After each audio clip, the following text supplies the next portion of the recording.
How are we doing, folks? Good morning. 9 ball, coming in hot for the 19 months. Happy Monday, gamers. Alright, let's crack a couple of packs. Let's check a blunder pick.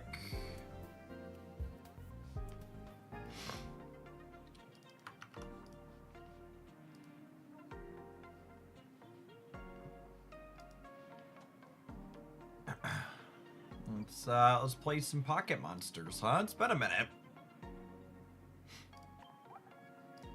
Looking at our tournament meta report, I'm expecting our our laddering to be more. Oh, I have 1 minute until our next pack, gamers.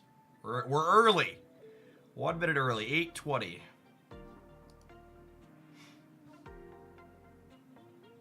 What cosmetics am I looking for? I don't know. I think I might get a matching Decidueye. I have mismatched 2-star Decidueyes. I might get a second rainbow one. See, I think my current plan is open these packs for my daily packs until I hit 2,500, and then I'll buy 2-2-stars and I'll go back to opening. I think I want full art berries. That's what I'm gonna go back to after I'm done with this pack. Hosier, thank you for the 16 months. Good morning, good morning. Any 2-stars to brick on in my blunder picks? Does not appear so.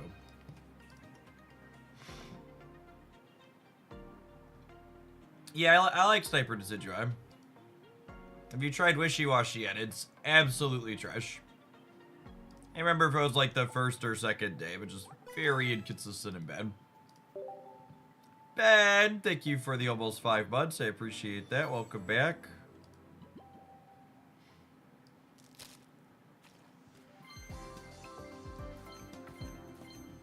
I'm playing Stokezard with Talonflame instead of Incineroar. That's a fun angle to make you not dead to Oricorio. Chano, thank you for the 3rd of a year. I've been meaning to try Talonflame at some point. Seems like a very reasonable card.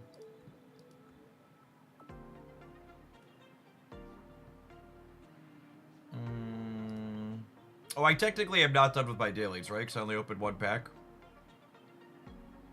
The timing's on my... Oh, I had a free wonder pick, so we're good. What's Talonflame do? It's 120 HP stage 2 that does 90 for 2. What's the meta report? The meta report is a weekly roundup video that I do on the YouTube channel you're currently commenting on. Where I dig through the numbers in the largest Pokemon Pocket tournaments and talk about performance metrics of all of the most popular decks, what's good into what, and then maybe attempt at making some predictions about where things could move in the future.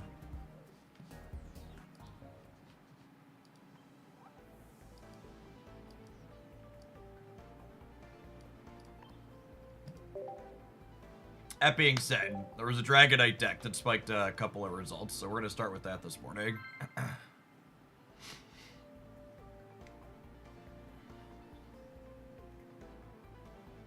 Ooh, our opponent was top 10,000 last season. Very serious gamer.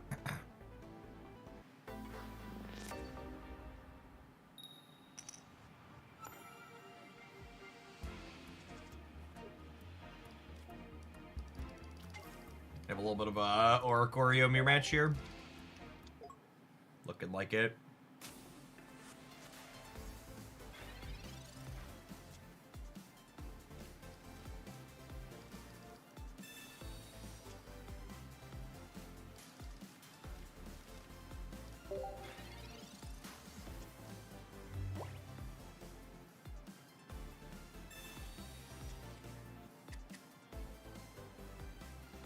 Looks like the Greninja, Oricorio, Splash Tina, I'd assume, from the opponent.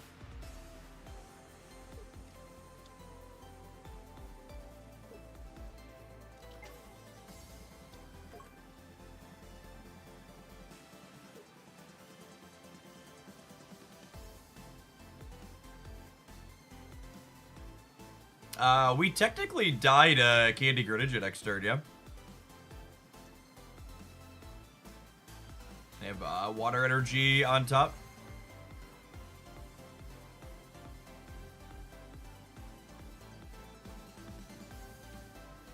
I don't understand your comment, gaming. Alright, we are not in danger of a Greninja at least. And we drew a Dratini. It's exciting. Opponent probably thought they were playing a mirror.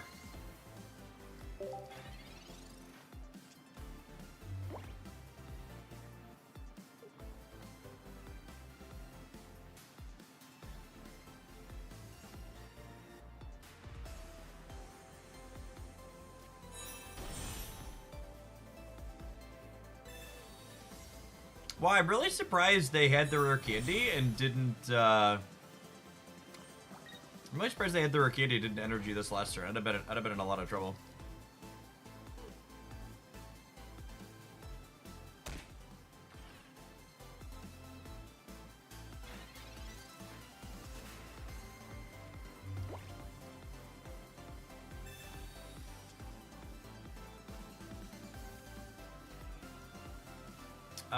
I think we're hoping for...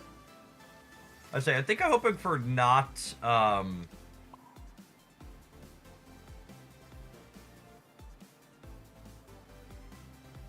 the word my brain is struggling with? I think I was hoping for not, knock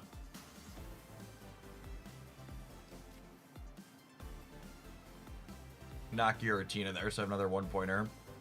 I think I'm gonna evolve this. So that way, am I just candy? I guess I have 2 candies, yeah? We'll just play around Red Card or Mars happening since we have 2 candies. This is worse if they have a Cyrus. Zafa, thank you for the 73 months. I appreciate that. Welcome back.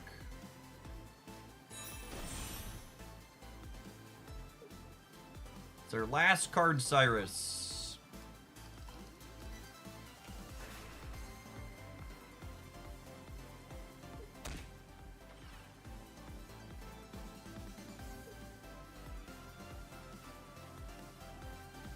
It might be dead even if they don't have it, just because they have double ninja.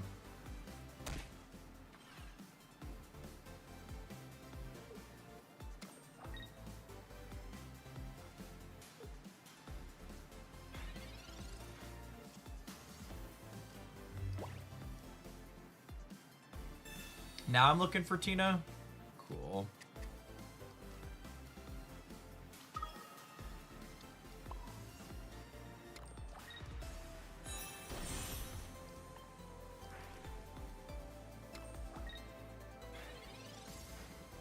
Problem here is Dragonite's just dead, yeah?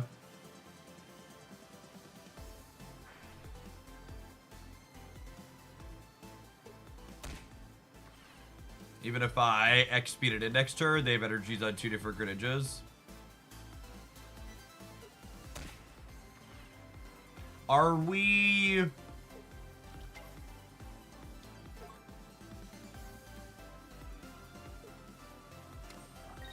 Am I building second Dragonite? I think so, probably, yeah.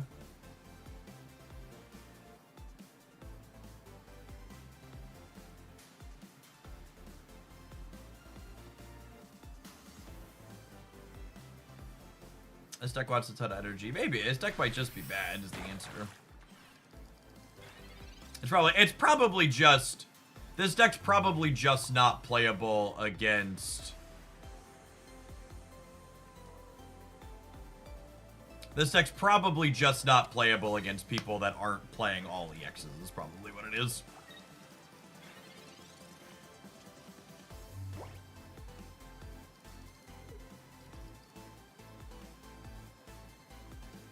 They can actually just kill both of these this turn, yeah? Alright. They had a pretty strong start there. They had first energy advantage, and they had double Greninja very quickly. Berkman, thank you for the brand new Prime support. There's a ton of people you could send that to on Twitch each month. Thanks for doing it this way and keeping me around. Oh yeah, I should put up the like the stream poll, huh?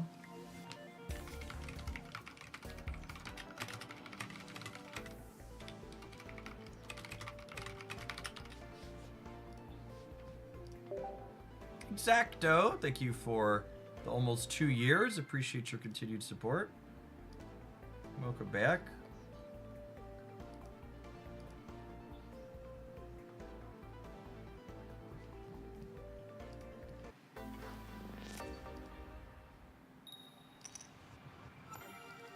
Never having first energy advantage, certainly. A very Pokemon Pocket experience. So, given the texture of this hand, I want to research before I Pokeball, because I would really like to draw both Giratina and Dratini here.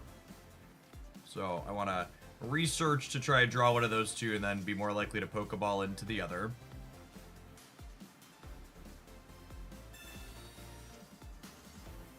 Backup Oricorio is fine too, honestly. It means I don't get to use Tina's ability, but it means they can't Sabrina me for value. Play this Cape out as well, just making it as little profit as possible if they want a Mars or Red Card Beam. People are playing a ton of those cards right now.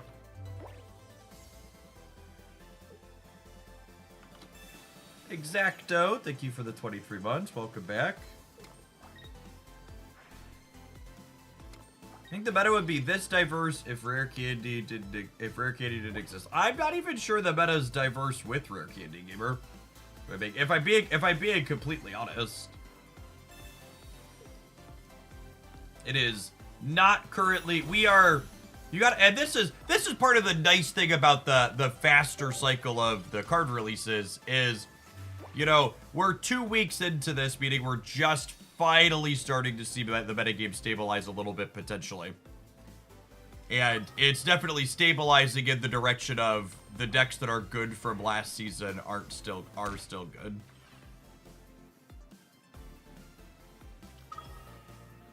I'm gonna be honest, I've gone back and forth about making a Mars and Red Card video a lot, and I think I'm just not going to. I looked at the last one that I did, and I think it made like less than $100 in ad revenue, and it's an incredible amount of work to do those videos well, and the video ended up just getting a bunch of comments from a bunch of people who wanted to let me know that they didn't care anyways and the numbers didn't matter. So doing a lot of work for both no money and having very little hearts and minds be changed doesn't seem like a very good use of my time. I think if playing Red Card and Mars makes you happy and sparks joy, find your joy, video gamers. Video games should be fun, and if playing cards that make your opponent feel annoyed is fun for you, more power to you.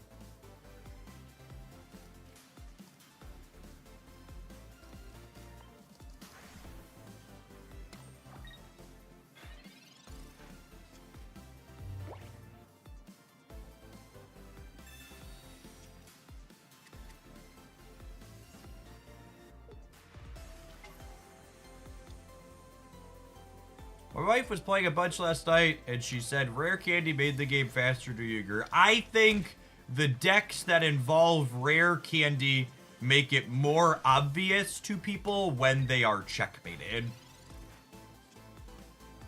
I think Giratina Darkrai is actually a relatively fast deck in terms of how quickly it checks the opponent.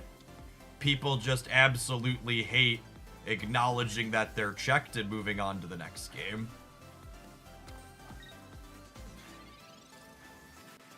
And I think the rare candies make it more clear, oh, I'm dead here.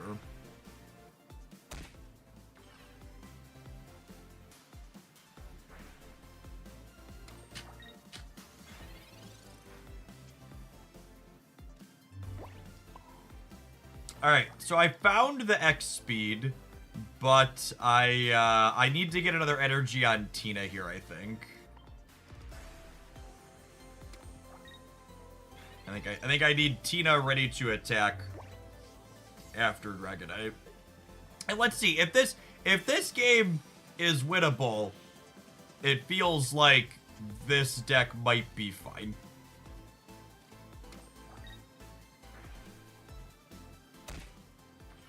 That Mars literally didn't matter, right?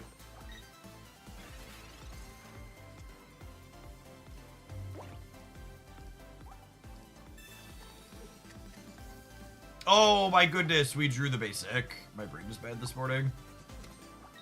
That was a really bad Pokeball with an Iono in my hands.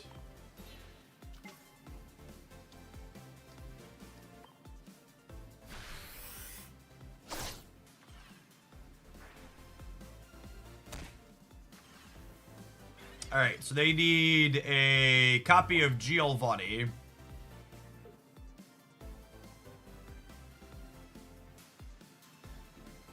Which a lot of, or a Guzma. Guzma's more likely. I say Giovanni's a card they're not playing more, but Guzma would get us 2, yeah. Does it help a streamer more if I watch on Twitch or YouTube? For me personally, Twitch tends to be more beneficial, but also like if it's like one's better for you, don't change on my behalf. It's pretty nominal either way which live stream platform you watch on. The long and short of it, though, is the streaming industry largely hasn't caught up to the fact that YouTube is a somewhat relevant live streaming platform. So, most of, like, my ad negotiations for making revenue on my channel are managed off of, my Twitch average viewer count as opposed to YouTube. So, nominally better on that side for me, personally. Alright, I really need to knock out here with this.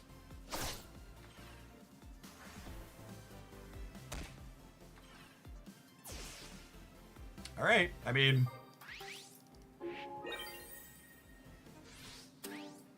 That might be the game, yeah?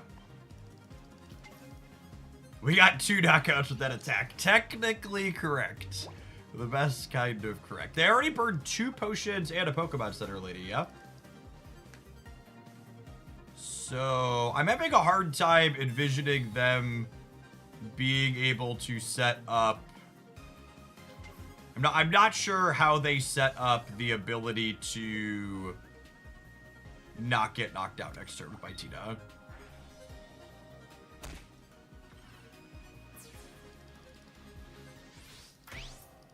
Blue Snack, thank you for the brand new primer. Appreciate that direct support. We're done here, right, gamer? Oh, yeah. Flail against the bird. Alright, well, that's Dragonite 1, best deck in the format 0.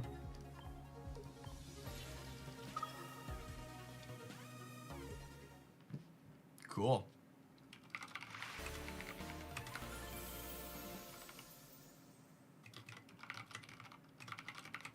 And they had first energy advantage that game too, right? And I missed on my Tina on one.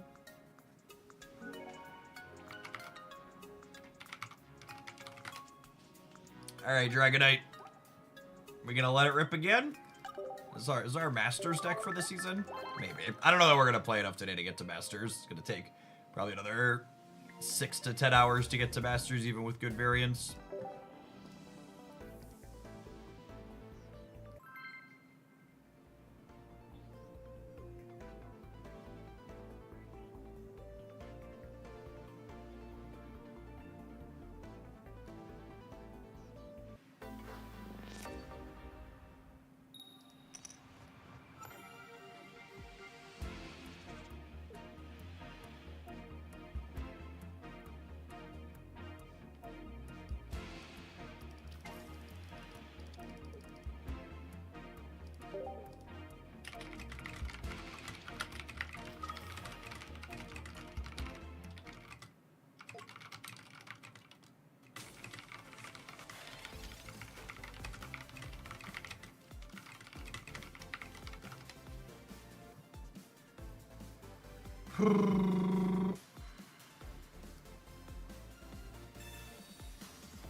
Alright, so far we've missed first energy advantage in 100% of our games.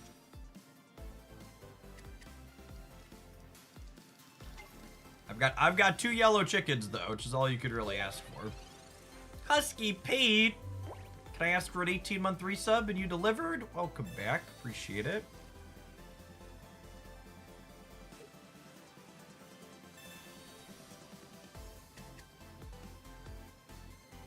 I hit a 17 win streak this weekend and didn't go up a full rank. Yep, it's brutal.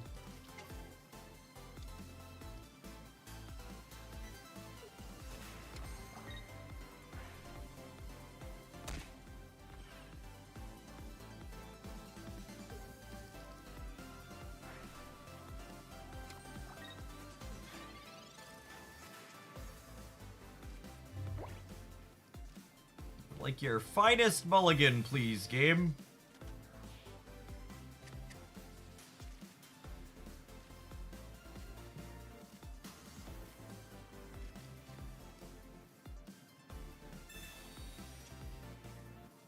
So I have the Dratini, but this deck really needs, this deck really needs Giratina as well, it feels like.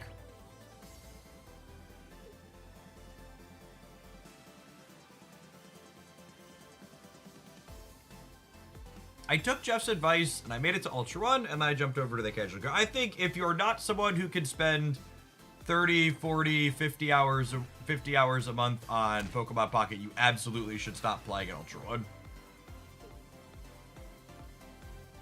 No reason to risk losing rewards for something you're incredibly unlikely to obtain anyways.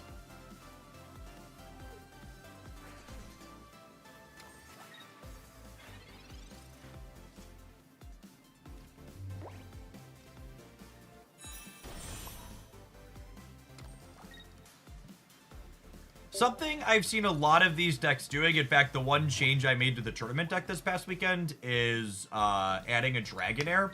It's really strange to me that, like, as a community, we had all pretty correctly concluded that playing... As a community, we had pretty correctly concluded that playing Stage 2s wasn't really consistent enough. And then Rare Candy got added to the game, and we're like, oh, Stage 2s are more consistent now. But then everybody didn't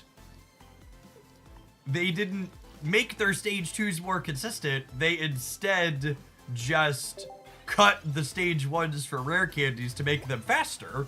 And like, yeah, making them faster, especially with things like Greninja, is more powerful. Like, them being faster is good, but them being fast enough wasn't the problem most of the time, right? It was they weren't consistent enough. So it's deeply strange that everybody was like, okay, we're gonna cut all the Stage 1s for Rare Candies and all these Stage 2 decks. Crazy Banks, thank you for the 1.5 years. Welcome back. Rare Candy makes communication better as well. Yeah, to a degree. Oh my goodness. Thank you, opponent. My hand was so terrible. Now, if they have a Sabrina, my hand still might not be good enough, but I have a shot thanks to this red card now, which is nice.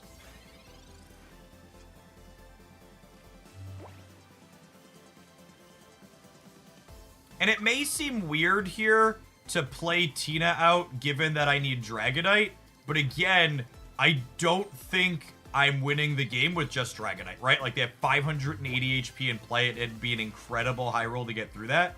And I'm in trouble here if they have Sabrina, which is very, very possible. But I think this deck, in order to win, needs Dragonite into Tina as a follow-up, typically, in this matchup.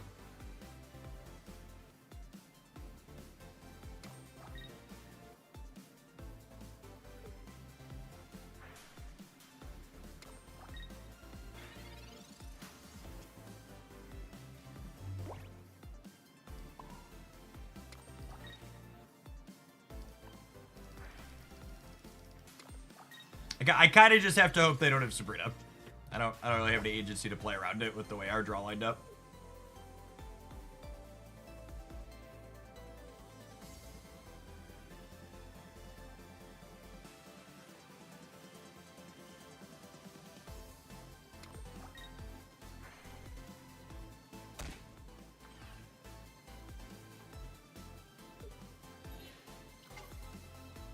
So I assume this switch out means they have their Sabrina as well.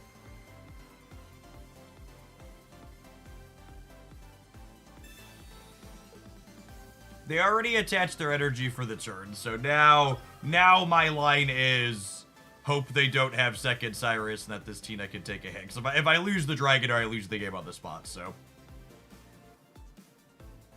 we're gonna let this take a hit, and then we'll just be dead to Cyrus.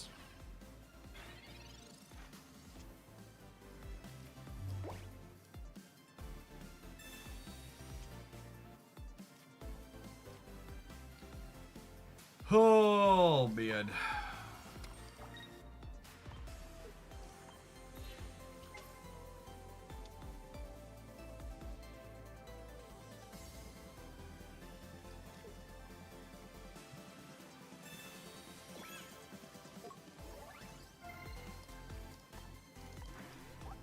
to 2 Dragonites and a Dratini and 4 cards here, by the way.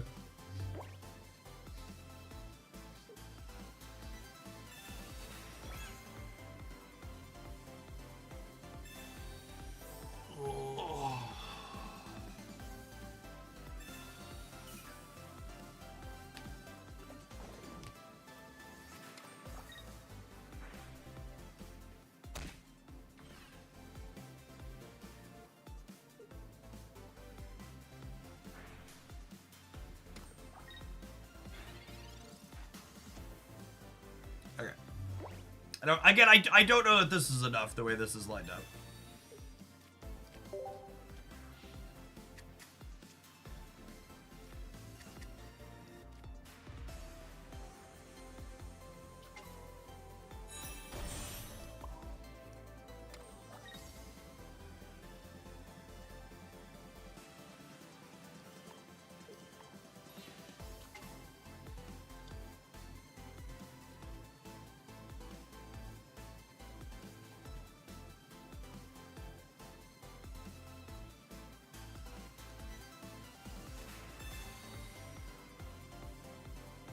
I don't think the Sabrina matters, but maybe they pivot into something that doesn't have a recoil thing on it.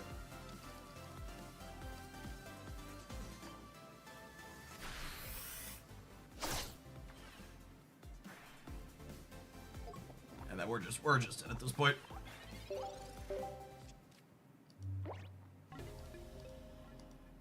They get to hit us with Darkrai, switch to the other one. Oh, wait, did they need... That was... I should have made them show me a leaf, right? They needed to retreat and ping. Yeah, I messed up. Okay, I messed up. I get it. Yep. Statistically dead, most of them play a copy of that, but they needed the retreat there, so should have waited one more second.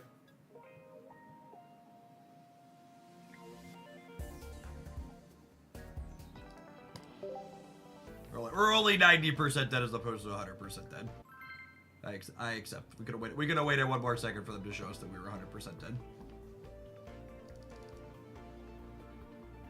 No, they only have 1 energy on the Tina.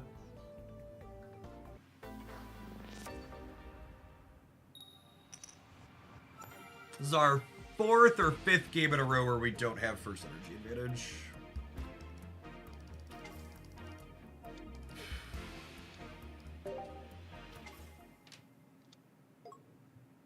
Is this a Darkrai deck splashing Oricorio for the mirror?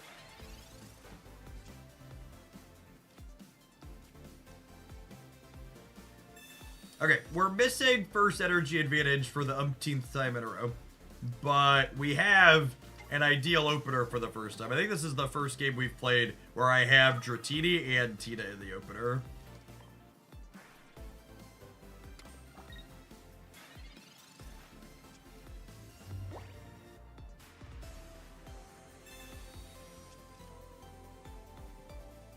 Wait, they have lightning energy in their deck?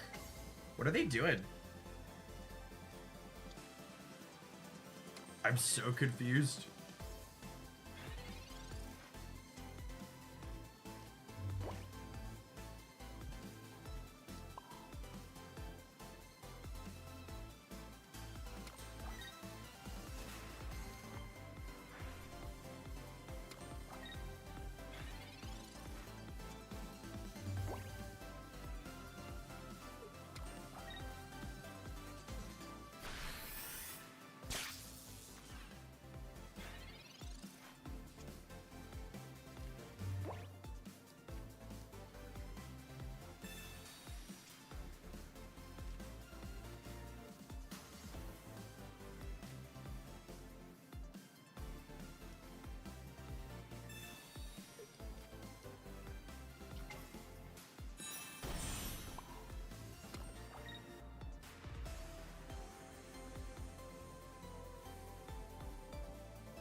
I know it's weird to keep this, but it means we don't die to the Darkrai trigger next turn.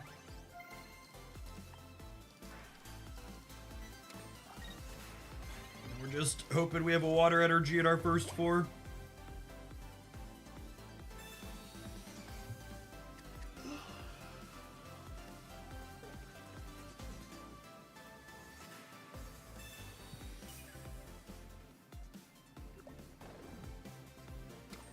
They're playing all 3 energy.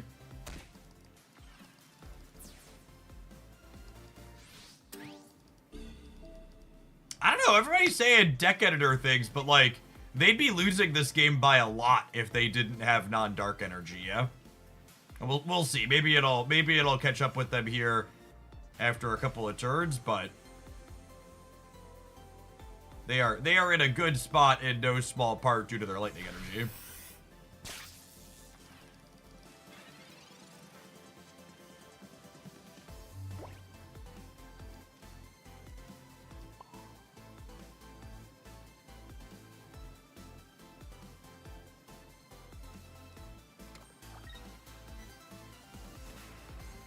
Am I playing this Dratini out? I don't think so.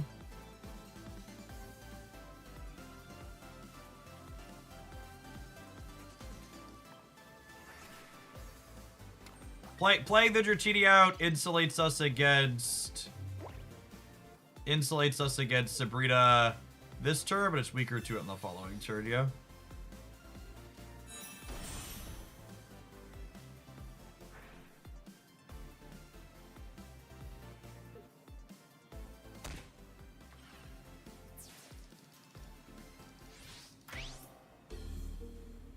Have you played with any 2 cannon? I have not.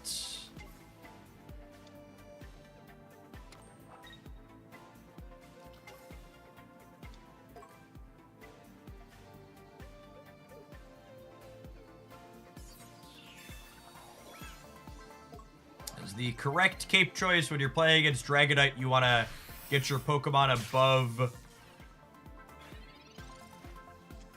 above breakpoints like that. With this, do I go ahead and do this? I might want a DL80 at some point.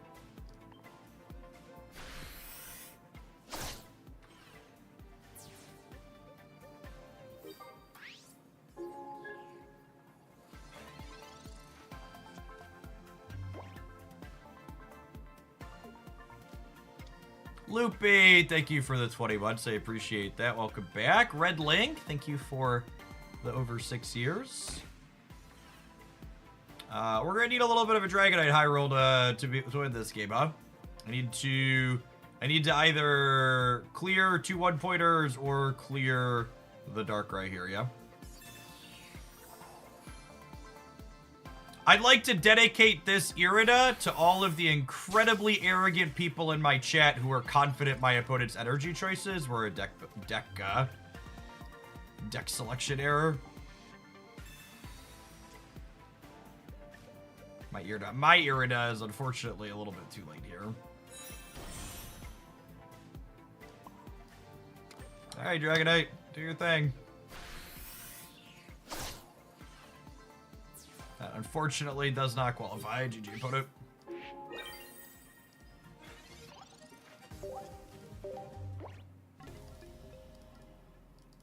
That one we're 100% done. All right, we need to take a pause for the cause to let some adverts roll. I think I've got 7 more points that this one's allowed to lose, then we'll try something else. Appreciate everybody hanging out here this morning for a little bit of Pokemon Pocket to start the day for the first time a little bit. Thanks for hanging out. Don't go anywhere.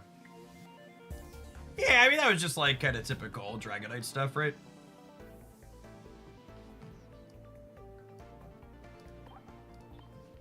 Had some 2-color energy variants, had the fact that they had first energy variants, had Draco Meteor not line up in the way we needed it to.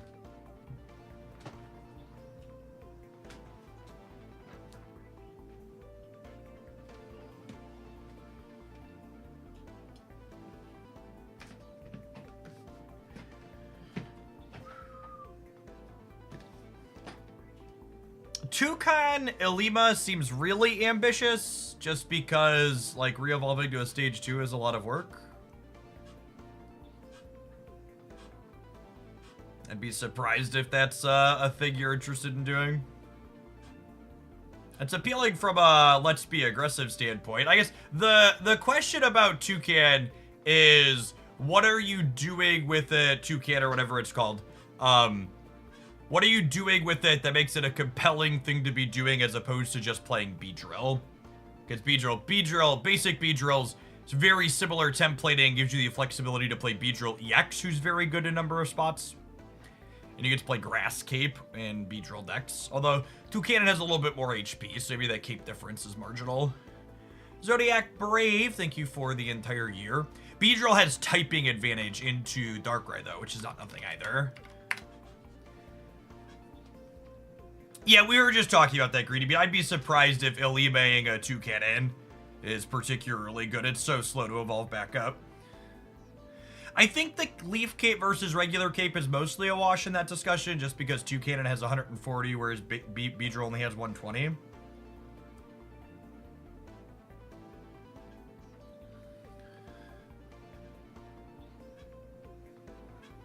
Flexibility with Illima, I guess.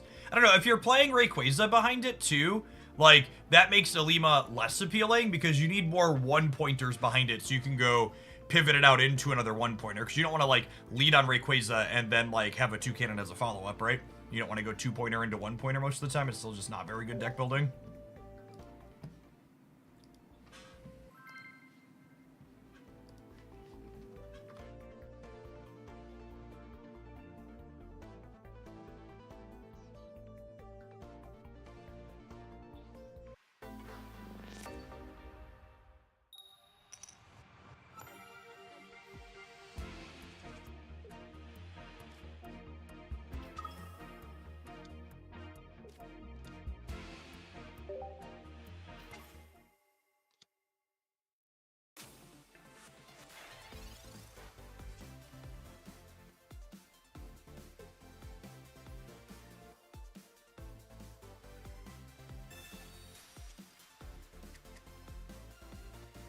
This is our first Giratina start with this deck, and I have to say, it feels pretty awful. Do you think Banette is too inconsistent to see play? Banette's going to be in multiple decks in my new decks roundup tomorrow in tomorrow's video. And I posted a video with it last week talking about how it feels pretty underrated in my opinion. So, no, I do not think Banette is too inconsistent. I think Banette's very sweet. I think Banette's more difficult to play than just, like, putting a bunch of energy on your copy of Giratina and Darkrai and smashing your opponent. You have to think a little bit harder, which will scare some people away from it, but I think in general, that effect is pretty reasonable.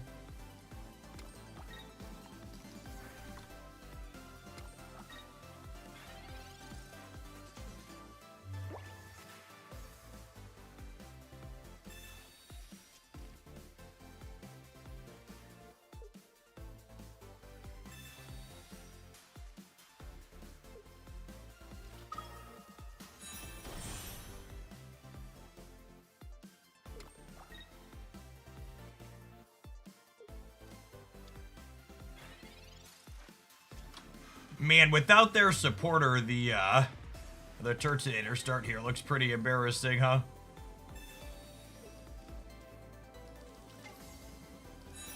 It's gonna give us plenty of time to build Dragonite up. Very decent Alolan Raichu decks. I think Oricorio Alolan Raichu is alright. Think about a highlight of that on the YouTube side. Just as a general comment to a few questions this morning, people ask me for my thoughts on things. Like, you really should take a scroll over the various deck highlights on the YouTube side. Covered a lot of stuff over there at this point, many of which I enjoy or give some thoughts on. Do I want to let this take a hit? I think the answer is no. I think well, maybe I do. This being at 60 versus 150 is mostly the same against this, right? Yeah, actually, I'm just gonna let it take a hit. I think this is fine. We'll do this, and then next turn we'll put Dragonite up and start attacking.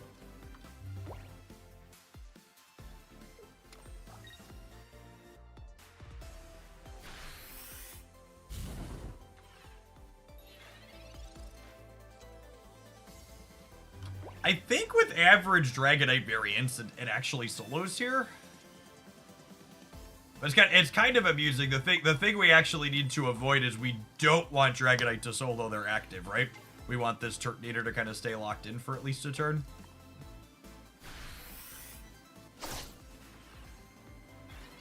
Two Charizards is a lot of damages though.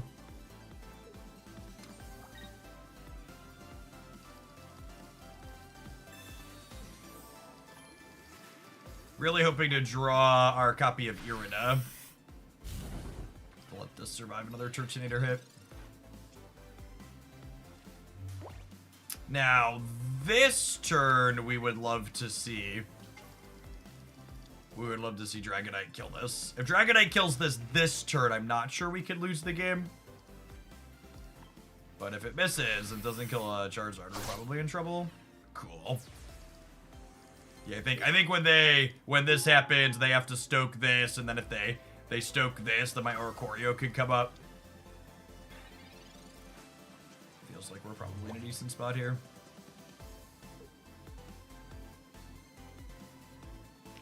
We'll see if they have another Lily for this back Charizard to get up to 150 or not here. Wow, they're playing Pokemon Center, Lady and Lily. That's a lot of healing support. All right, so we need to either put 3 here to win the game on the spot, or 3 here so Oricorio could finish it off. Is the game plan.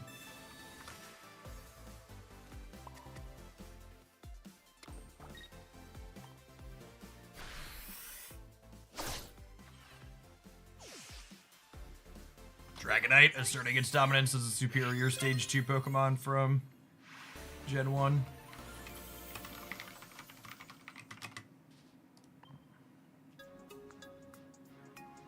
Pythrion, thank you for the over 7 years. That's such a long time. Welcome back. Appreciate it.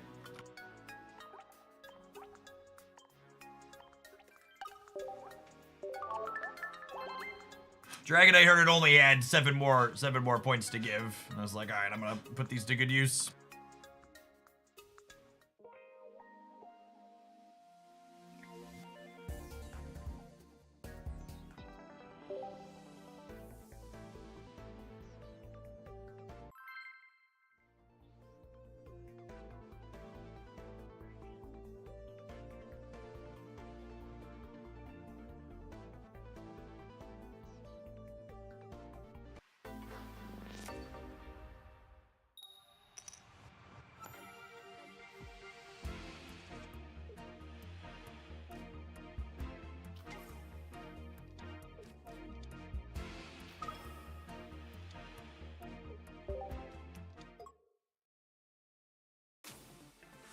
Oh my goodness, a mirror match!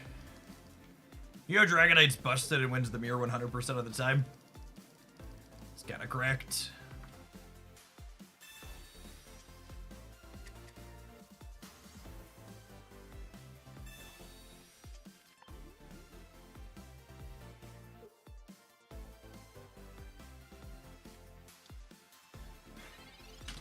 $66% to be a baby dragon. And hey, that's guaranteed, yeah?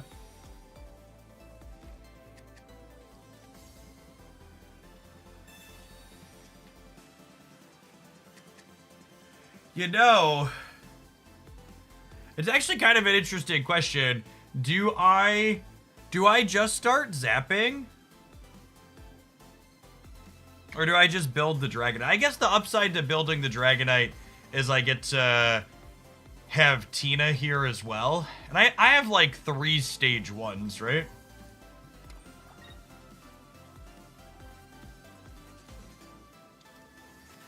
I could be worth considering the Oricorio here, but I think with Tina and Dragonite, we just build.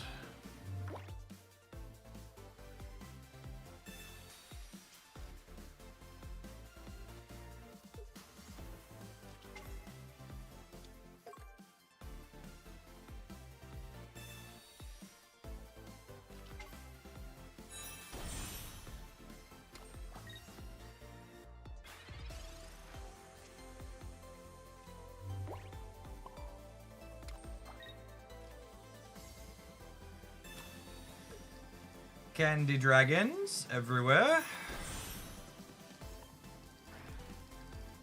We're looking to draw an X speed in our next 2 cards. We have one of those.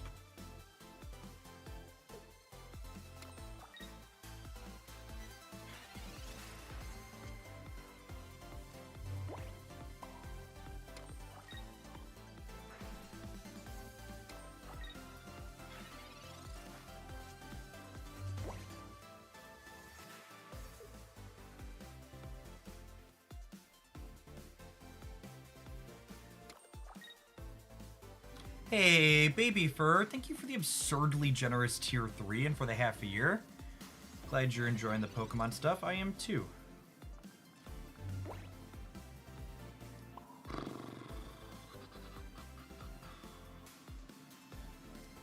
I guess. If they have their X speed, they steal the first attack advantage here. It should be tough.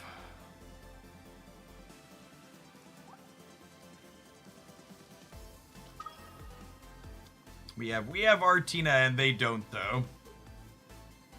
Or they didn't, I should say. So like they have it now, but they don't have it charged, which is nice.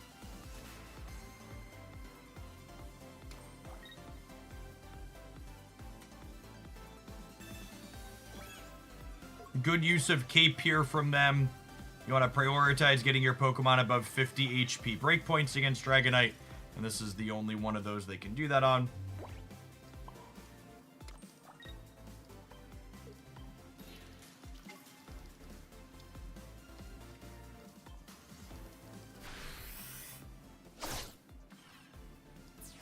Alright. First point for us. This is obviously going to be an incredibly high variance endeavor here. If their Draco Meteors are favorable and ours are not, or vice versa, that player's going to win. Ooh, they're playing Lily. You know, I probably should have Iono'd to both dig for an evolution for this and a cape for this, and also our own healing.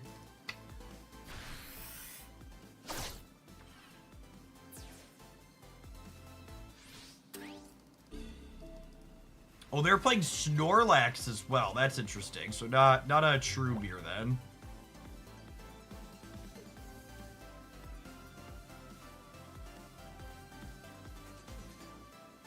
I think I Sabrina here, yes.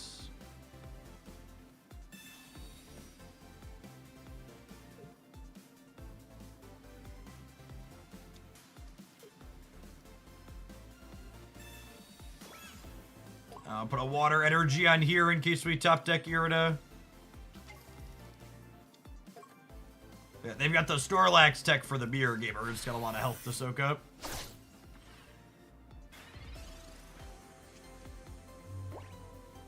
The hits on their Dragonite are worthwhile here because they mean that when they pivot this in, if they don't win the game or kill my Tina here, my Tina can clear their Dragonite.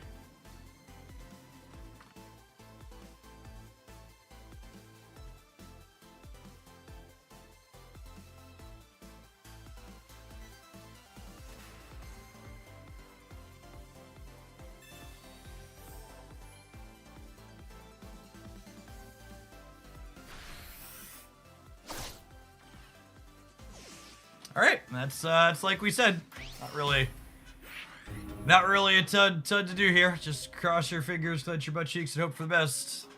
I got him. Coach V-Ball, thank you for the over 6.5 years. Welcome back. Onward, upwards, backwards, forwards.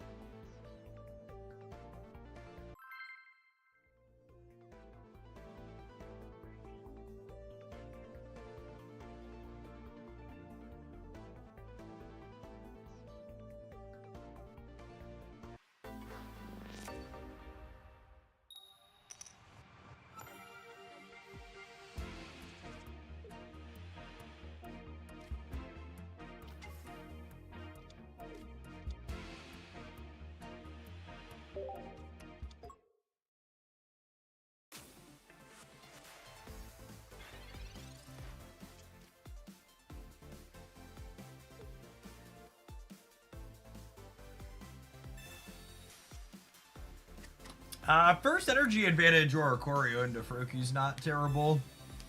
Although, I also suppose if they have the Greninja right away. That's a lot of damages. I think I'm researching before we Pokeball, because I'd really like a Dratini and a Tina here, ideally.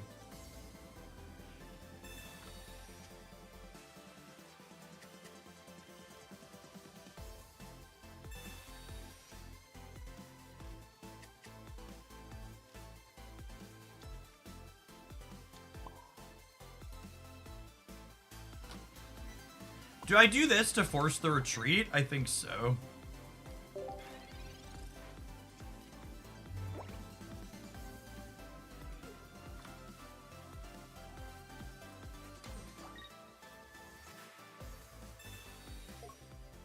Wow, they're playing Leaf. That's surprising.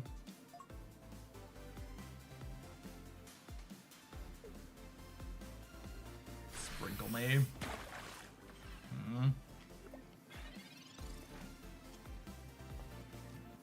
So I don't want to Iono here because they're missing either rare candy or... They're missing either rare candy or Greninja, one of the two, and I don't want to give them a redry at it. They could have evolved last turn if they had both. We just build the dragon from here.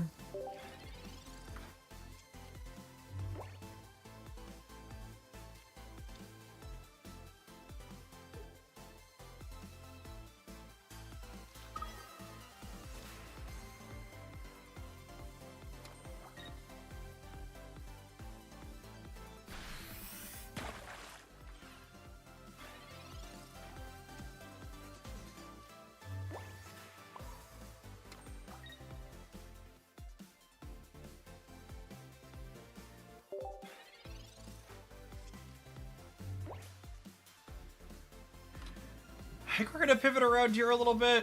Oh, that's a Greninja, which means I get to clear.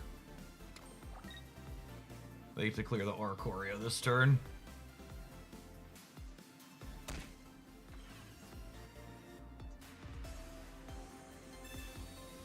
Man, poor Dragonite just really ain't what it used to be.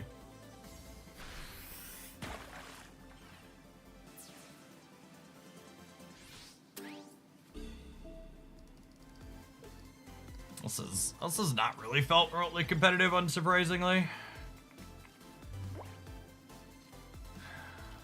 I guess the line from here is hope that Dragonite doesn't kill this and that we just murder their backline.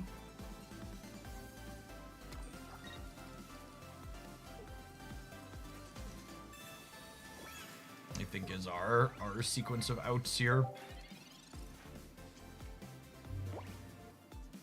Is Lunala not good? I think Lunala's alright.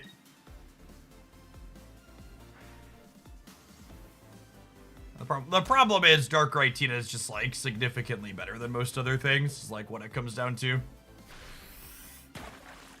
If you're someone who's trying to win in Pokemon Pocket right now, playing Dark Tina is pretty much the correct answer.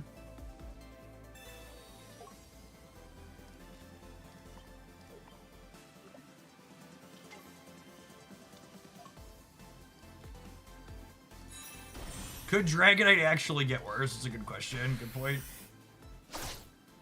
Okay, you know what? If you were gonna be my Dragonite and you were gonna choose to murder one of the Payukuman-kun or whatever it's called, murdering the one on the bench is ideal. I accept your terms and conditions, Dragonite.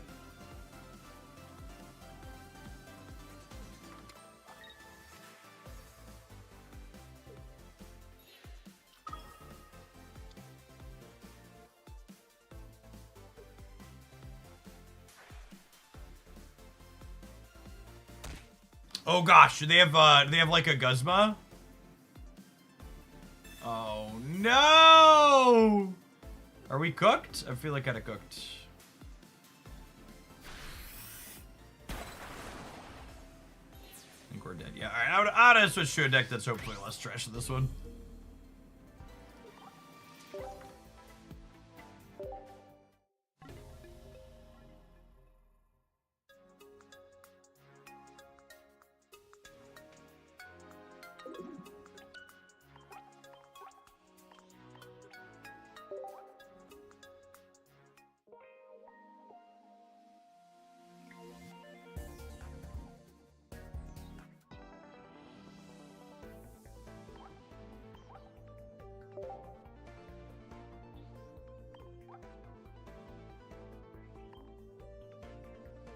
And by less trash, I mean we're gonna load up Mimikyu next.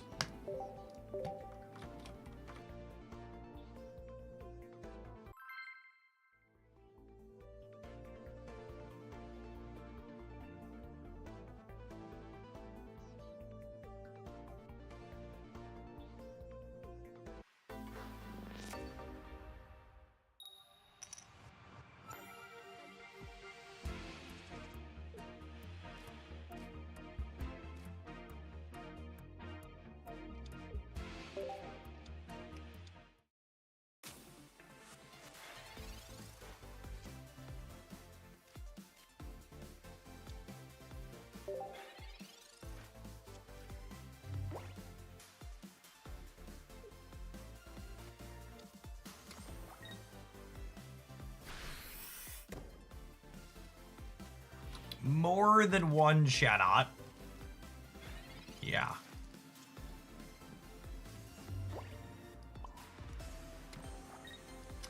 I think there's a good chance this red doesn't have text in this matchup, so I'm gonna go ahead and play it just for the sake of making their Shadot worse here. There's a chance I shoot the same with the X speed too, honestly.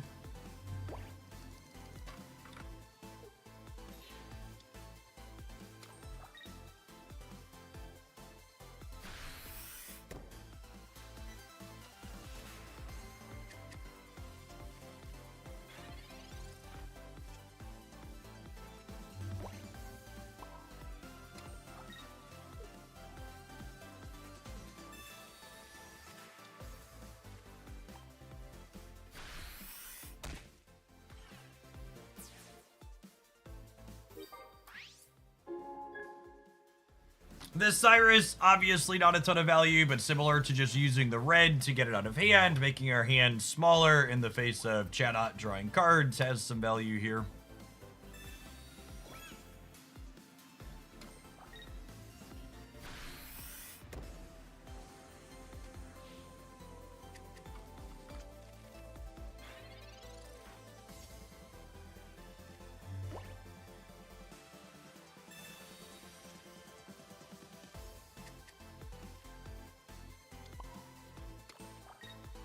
We have purple Oricorio here as opposed to red Oricorio. Does its best Mars Shadow impersonation on a Psychic.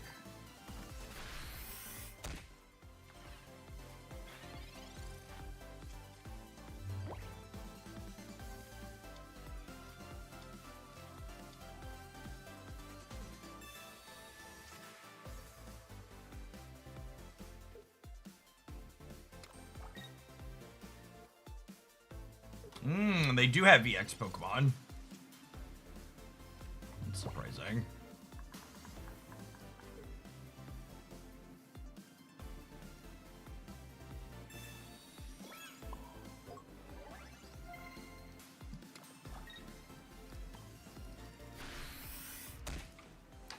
Alright, can Spiteful Dance plus Tapu Lele clear an Aerodactyl? I don't know that we can.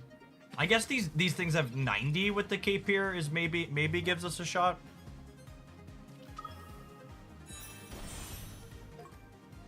This does 80, and then this does 40 twice, which I guess that alone is enough in theory, huh?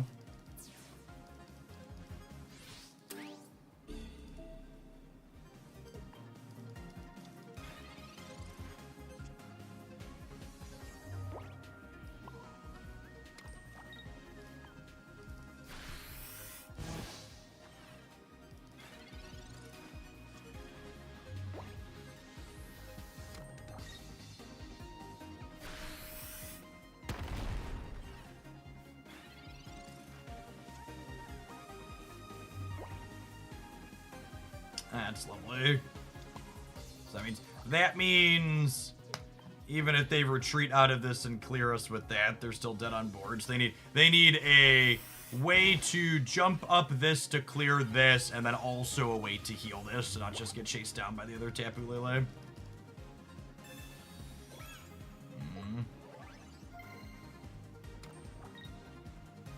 Do they have Rare Candy Rampardos? They do not. Cool.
First energy advantage. What is that?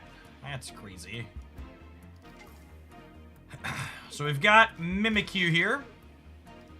60 damage for 20, while also dealing 20 to one of our other things.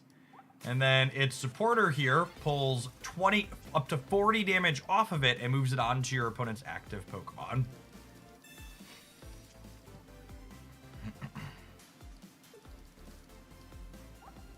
Does 20 to one of your Pokemon. I guess it could technically do it to itself as well.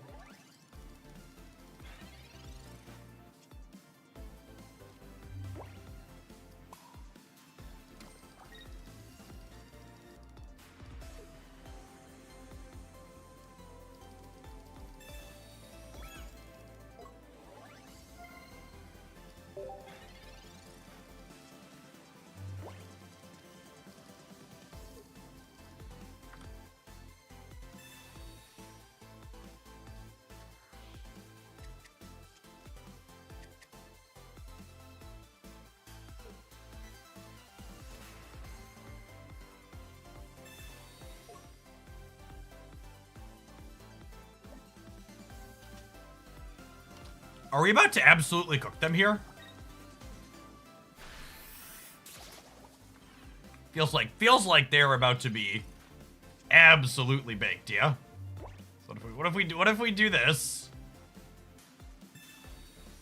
And then we shadow hit you for a follow-up 60 and you're dead?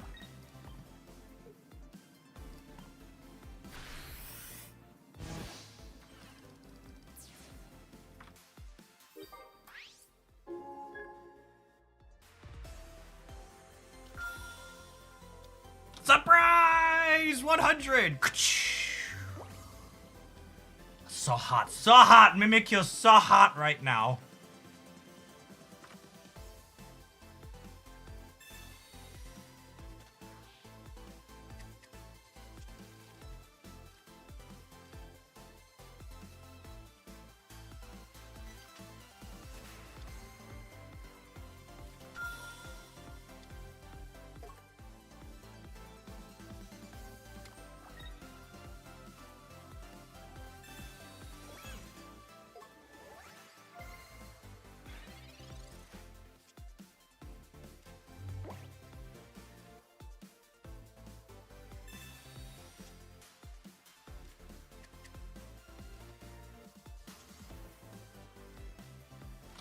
So, I think we're playing out our friends.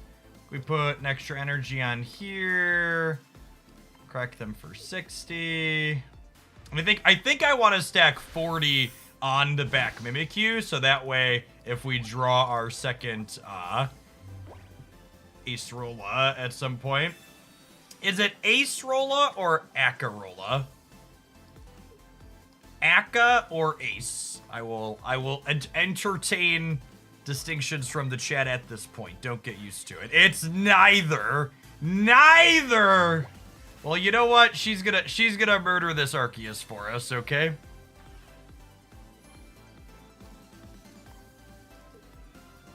She don't care that I don't know what her name is.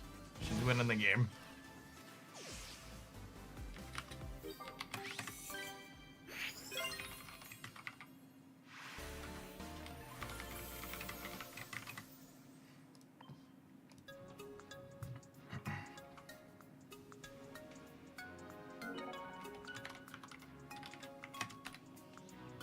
Someone said, did you see we got a US-China trade deal? So, I want you to maybe clip this, because we're gonna praise Donald Trump for perhaps the first time ever on this stream.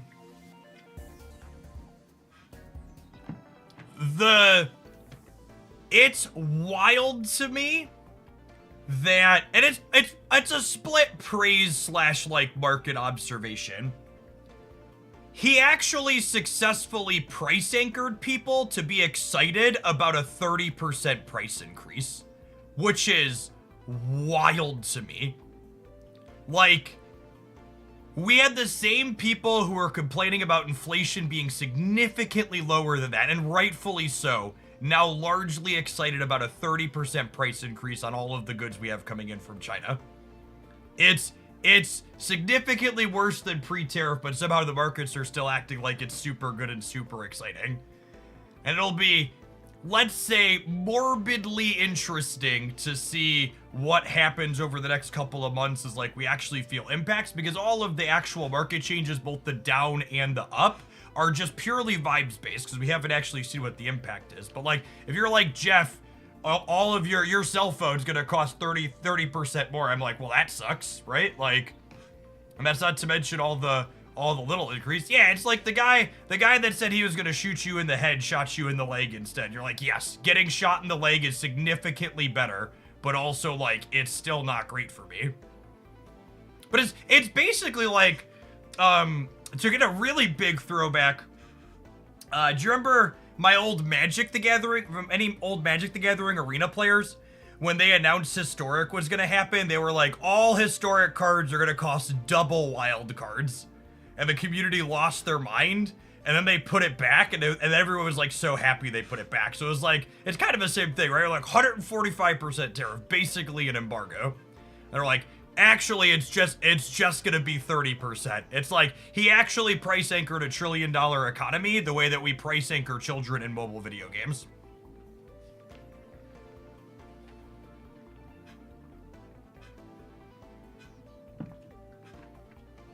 It's gonna be a wild ride to say the least. Yes, 3x value on the 30% tariff, essentially.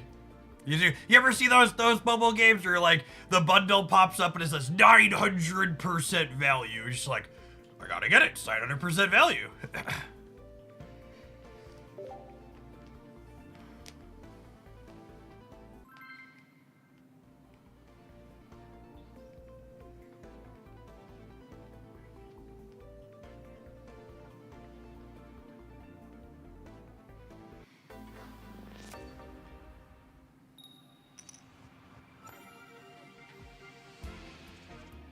Charizard, eh?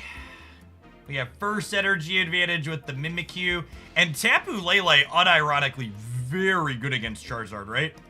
Like energy arrows deal 100 for one energy. Like, it's such a this card might unironically be the most power crept card in our expansion. Like, not only does it do so much damage, but 90 HP and 1 retreat cost on a 1-point basic are incredibly good rates. Very, very good rates. Yes, yeah, it has the ability to scale in future sets as well. Agree with that.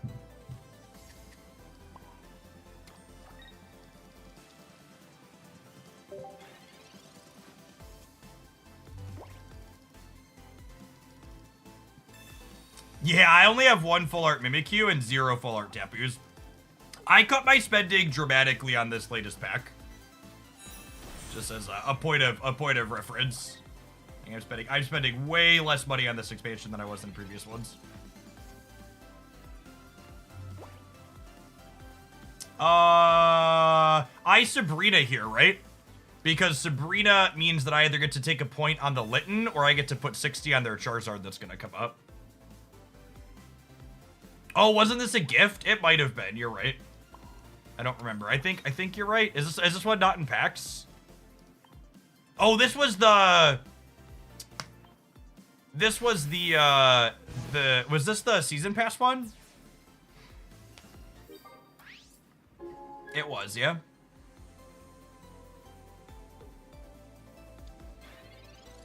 Okay, and then I assume they're stoking here.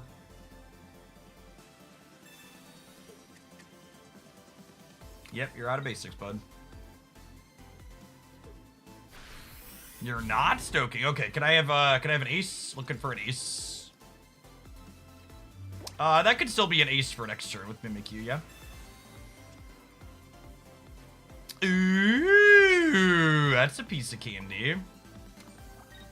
So I'm actually going to, I'm going to Giant Cape here, so that way they can't clear us with 40.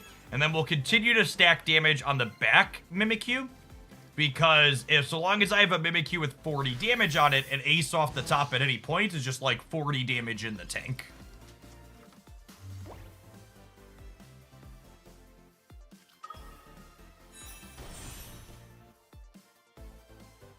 And now if they don't have a heal here, they're dead to Tapu plus red. Okay, they have the heal.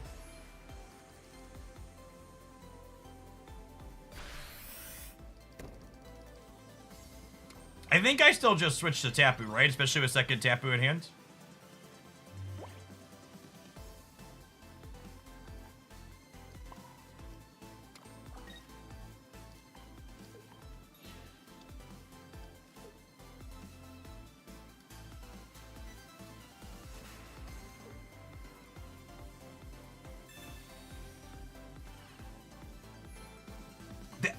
It's such a powerful effect. It's such a powerful effect. Just like 40, which is like, what if I put 40 damage on your active with a supporter? What if?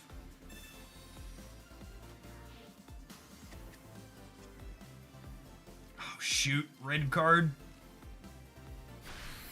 It's gonna be a struggle to win the game from here, gamers.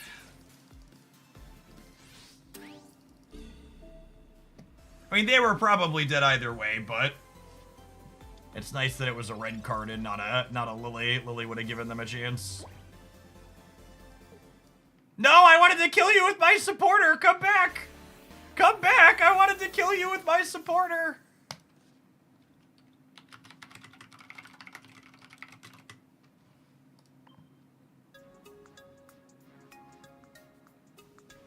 Oh, we can flare the full art Mimikyu. Yeah, that's true. Okay, we need to take a pause anyways to run some adverts. Let's flare everything in this deck. I don't think I'd actually flared any of them. Let me rocket this one for a little bit. Someone asked, are we switching to Snap It Rollover? Probably a little bit before the rollover. I don't know how much pocket we're going to do this morning. At least a little bit more. We'll see. Thanks, everybody, for hanging out. Don't go anywhere.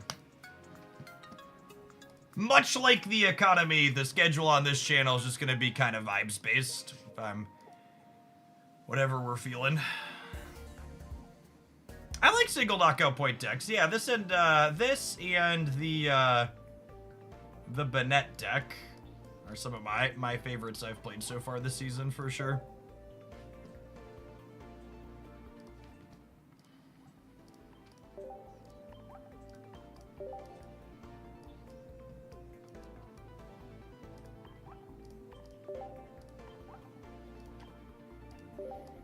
Can we pump and dump Jeff's streaming schedule? If a bunch of you tier 3 sub, we can try.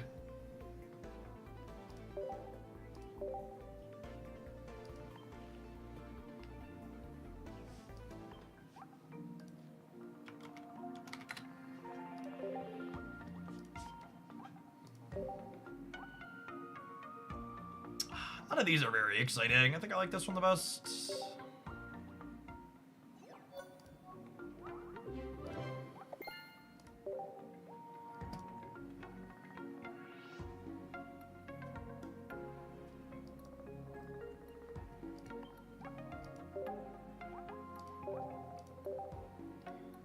Flare our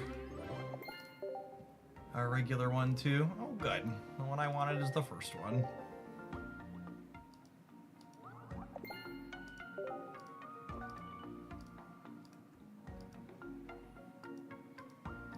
I haven't played much Pokemon Pocket the last week. For people that don't follow everything that goes on in Oaklandia, Marvel Snap Drops were going on last week and are still kind of going on right now, but so we had like 3,000 people in here every day for Marvel Snap last week, so we really didn't play any Pocket. I'm gonna be really curious to see where Pocket content ends up at in the long term, because anecdotally, every single big Pocket channel had their metrics on the YouTube side fall off a lot harder and faster than things did in Marvel Snap after release. So I'm enjoying the game, and I'm hoping it'll be sustainable, but the audience definitely looks like it is burned out at a pretty record pace.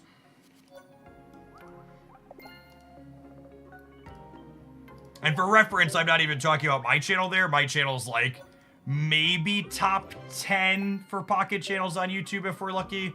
Like looking at the top like 1 to 3 compared to the top 1 to 3 Snap channels.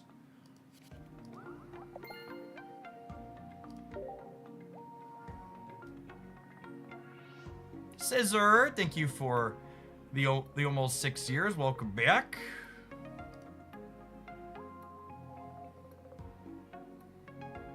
Calls on your sub count. I don't know what that means, Chevy, but thank you for the super chat. Appreciate it. Yeah, I mean, I don't think for what it's worth too, I want to make it really clear. Pokemon Pocket is making ungodly amounts of money, and Pokemon Pocket as a game is 0% going anywhere. Like, Pokemon Unite numbers are like super in the toilet, and they're still throwing esports money at that game. Like, 0% chance Pokemon Pocket like is gonna disappear. Like the game is absolutely. I would be shocked if Pokemon Pocket doesn't exist in a decade. Like it's a huge IP. I think it'll keep making plenty of money for a long time, but the game making plenty of money is very different than people staying engaged with enough to like care about content.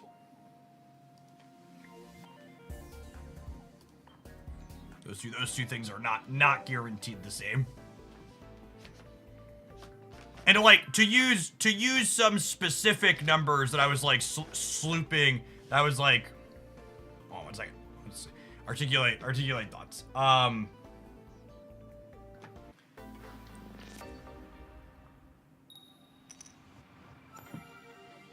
To use some specific numbers that I was looking at for a sake of comparison on things that track YouTube stats last night, the couple of biggest Pocket channels compared to their best months in November and December compared to April last month, like 6 months later, they were all down 50% or more in terms of their video view count for that month. And as a sake of comparison, the biggest Marvel Snap channels on YouTube, they dropped off about 25 to 30% in a year. So Pocket content creators saw a larger drop off faster so far in the short history that we have.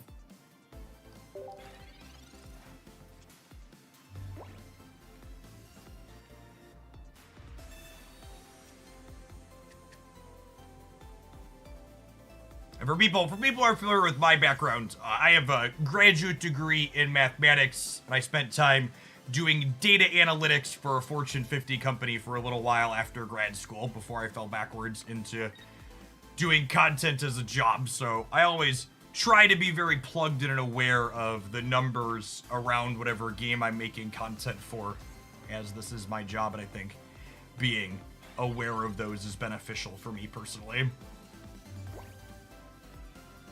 I think I'm gonna start putting damage on the Arceus, yeah?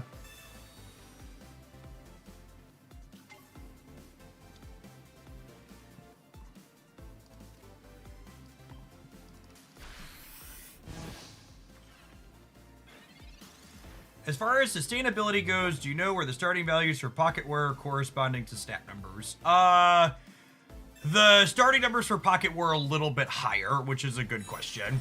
And as far as like what's sustainable for content creators, that varies a bit from person to person, like where they live and what kind of income they need. But as someone who's been making online content for a long time, like a general rule of thumb for how much money creators are making on the YouTube side is loosely it's about 4,000 USD per million views per month.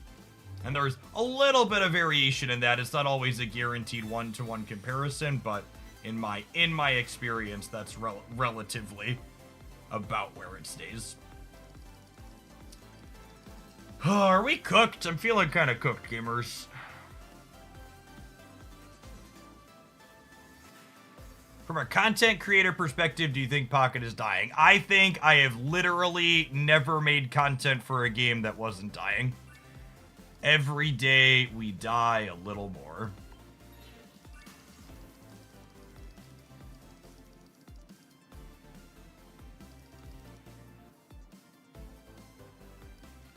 Did Snap start with a competitive mode at launch? Marvel Snap has never had a competitive mode in it, really. Ranked isn't really a competitive mode. I don't think ranked in these games at all makes the difference in whether or not they live or die or do well or not. I think it's almost completely irrelevant.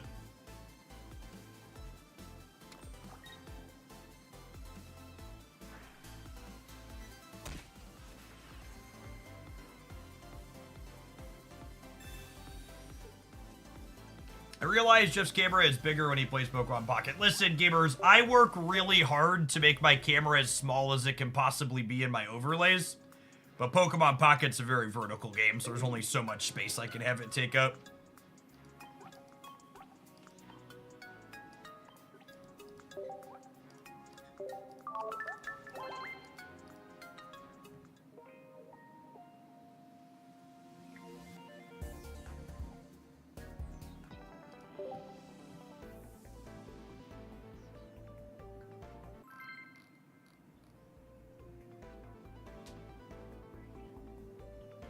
You have your stats lectures posted online for people who want to watch them. Listen, gamers, I taught during a time where we didn't record all the lectures that we did. I taught real, living, breathing human beings inside of a physical classroom. Truly, truly a strange era.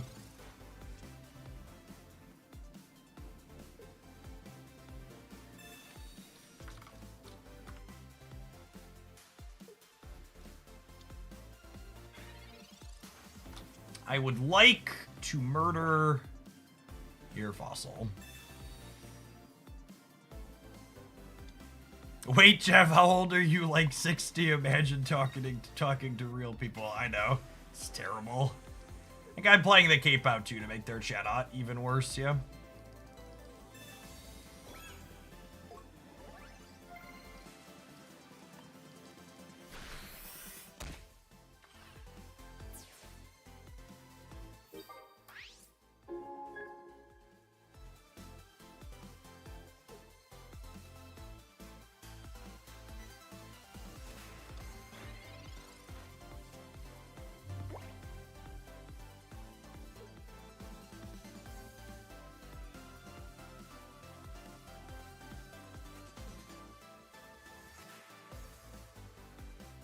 Jeff using transparent projectors to dry. I love dry erase markers. They're my favorite. So many different colors.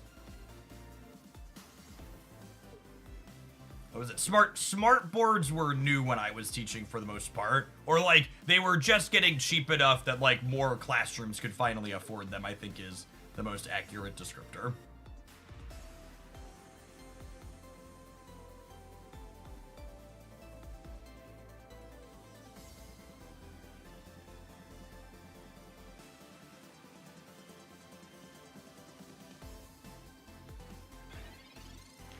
Chose not to draw. Can't imagine why. Orticorio is lovely. Energy on here. Play this out.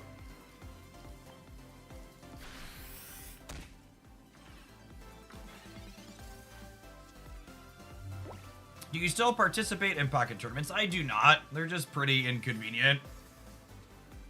It's tough to arrange enough time period like that to get carved out. And I thought this was really a really weird and interesting dynamic. People talking about competitive modes in games like this is I consistently got negative feedback in YouTube comments when I would make content from tournaments because people didn't like watching open deck list formats. Which was really, really strange to me.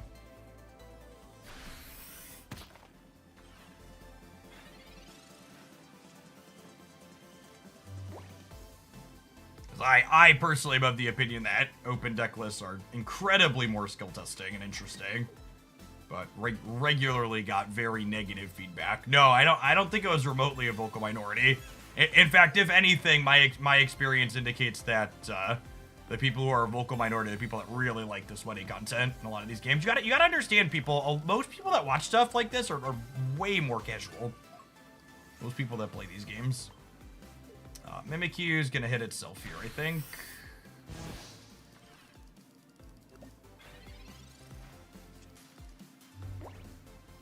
I agree. Not open deck list tournament would be bad.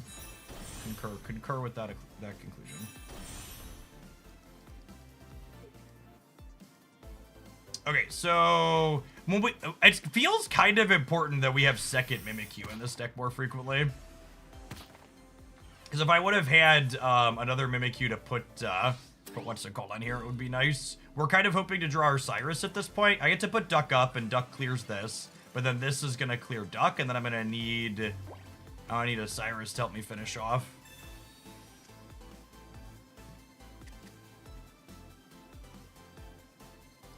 I'm playing this out. I'm not going to show them Tapu Lele, because there's a chance holding Tapu Lele in hand induces a mistake, and they just put an energy on Chatot next turn.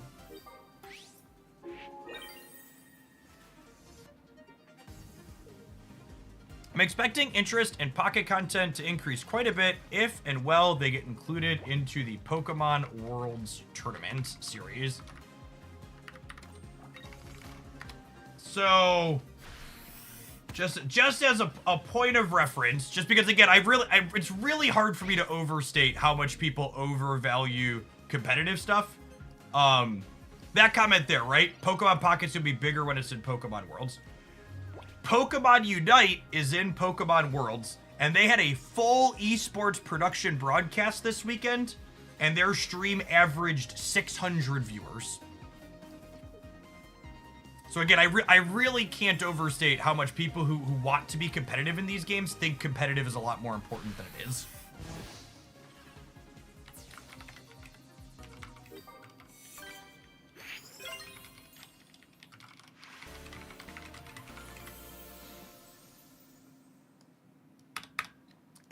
If games could live or die by whether or not they were competitive, we would still be playing Legends of Runeterra. Like esports is not a huge thing.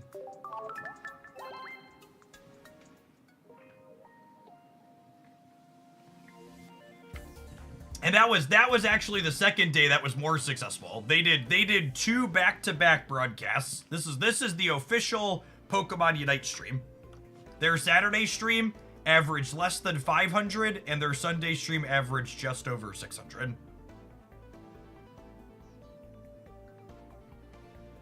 But I mean, like, and now people will do things like, well, Unite waited too long and such for things. If we look at this for 2024, for example, or even 2023, their numbers where they don't have like drops promotions going on tend to be, and some of these numbers were juiced by drops, right? Like none of these numbers were ever particularly impressive.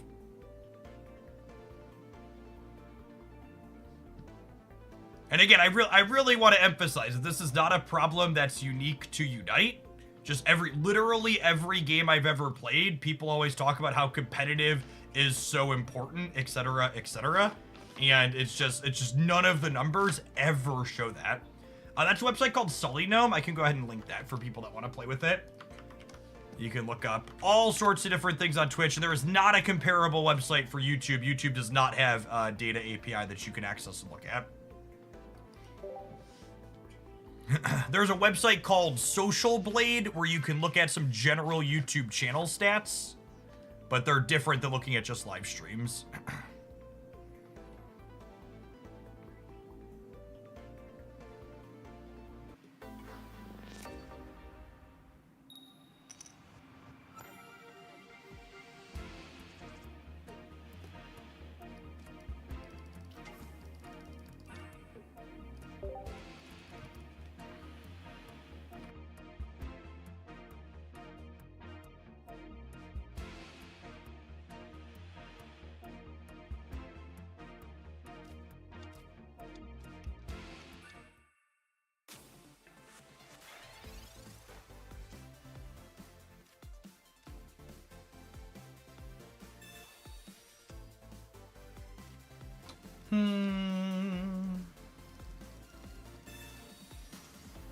As someone who personally cashed a lot of esports related checks, a lot of the money that was involved in the esports world was related to people thinking it could be the next .com boom and not wanting to miss out on it.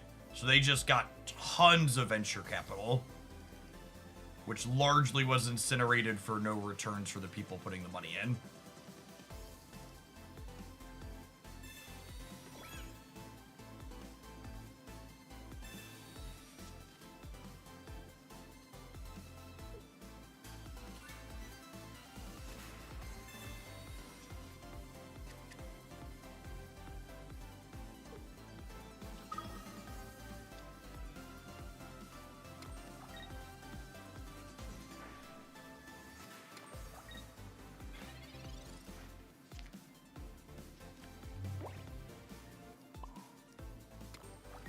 Well, I guess we're hitting them with the duck.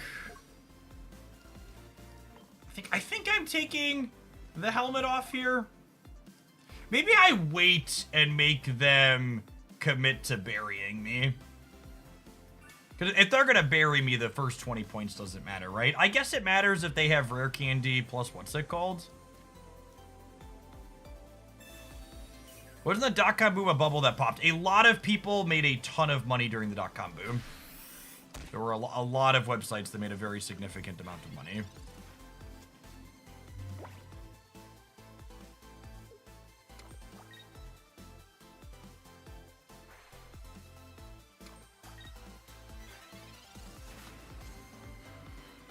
So, I think I hit Snorlax here.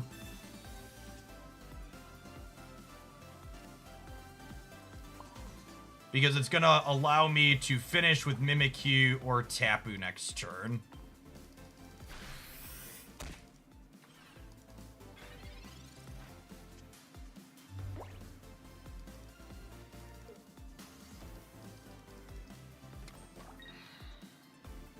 I think if they just charge Tina this turn, I might Energy Arrow it with Tapu. What do we think?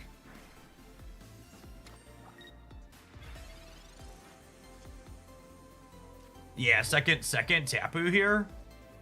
What do we think of Tempo Sabrina? I'm kind of into it.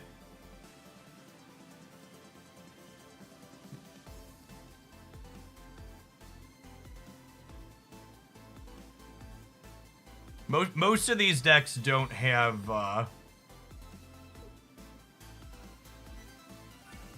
like X speeds and stuff.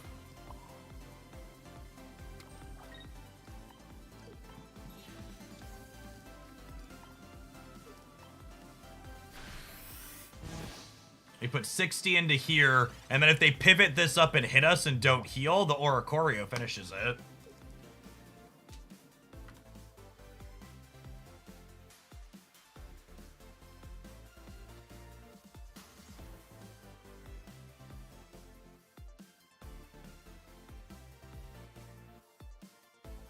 You're the best deck that could focus on Rayquaza for being the primary attacker. I really liked Rayquaza with Lunala.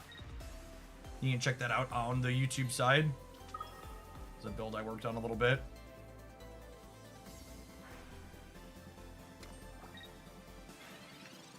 Okay. Yep.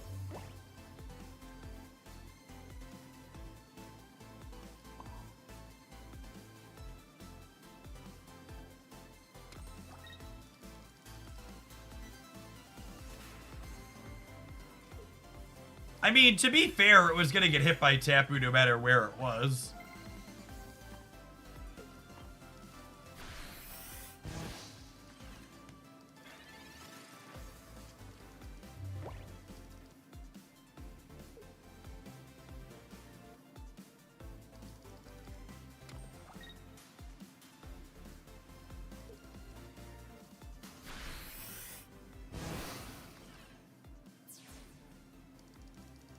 Is the second Tapu is probably just a concession then, right?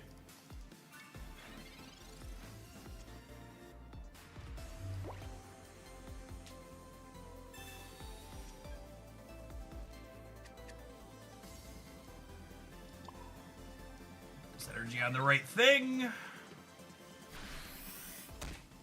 This duck is quacked.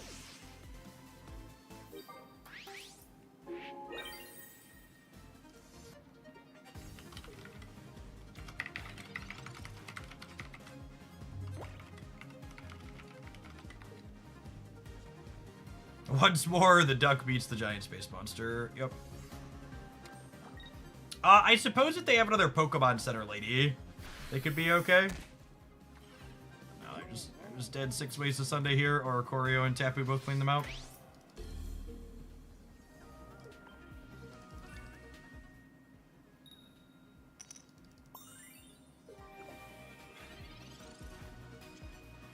Is Farfetch your favorite card in Pokemon Pocket? I like good, efficient attackers, yeah.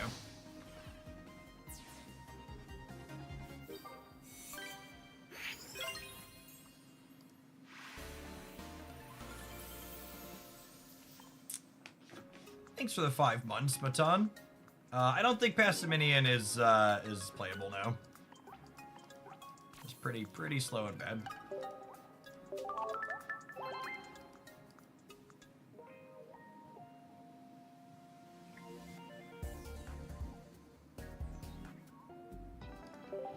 Yeah, Tapu Lele is definitely a very real card.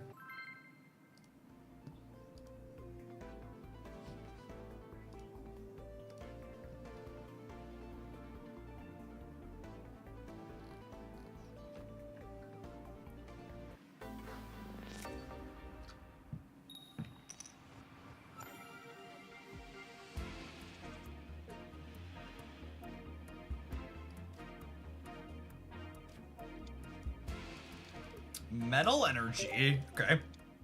This is probably a tough matchup. It's a spot where Tapu's pretty mediocre.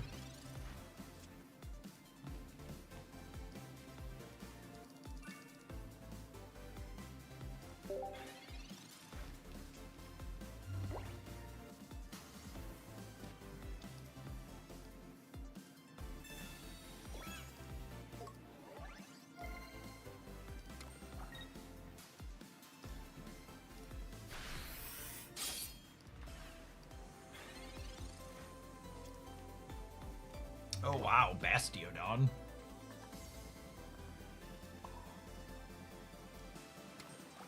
I will say I do enjoy a deck that gets to play X speed. Sabrina's about to be good here, and Guzma also looking solid, obviously.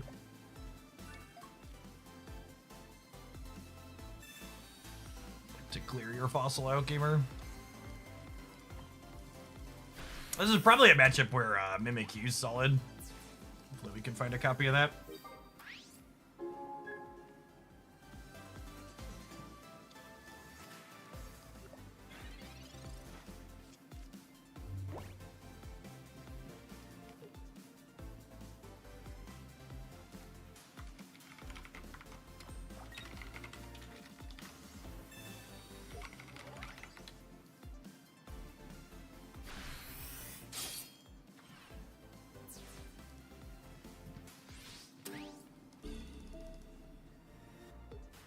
Oh, wow.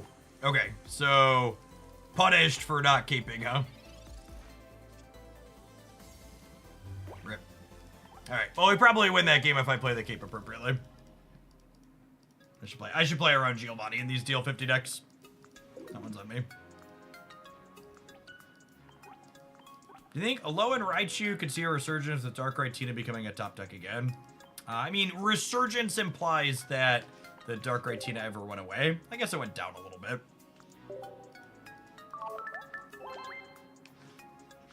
Death, taxes, and me being punished because I held the cape for too long. The eternally consistent things on this channel.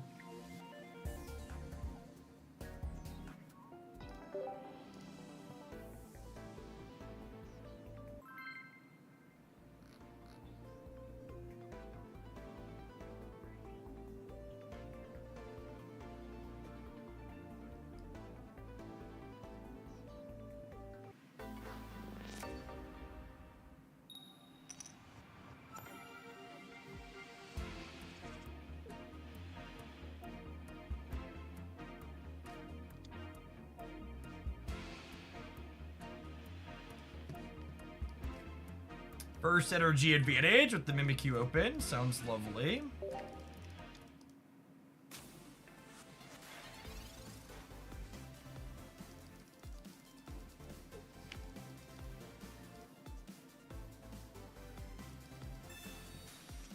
Need your finest Tapu Lele, please, deck. Tapu is such a strong check to stoke Zard.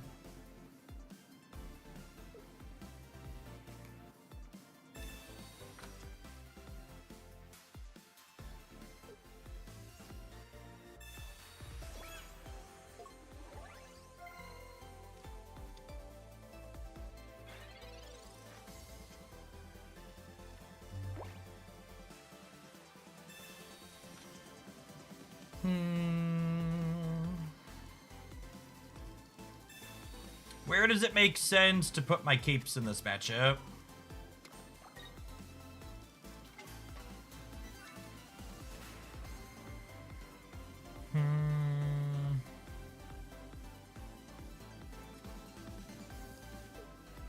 Put it on there for now.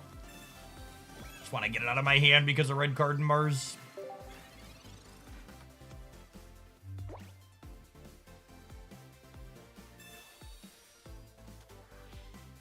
I was kind of a wash with it, yeah. Hey, Tapu. Read you this one as well.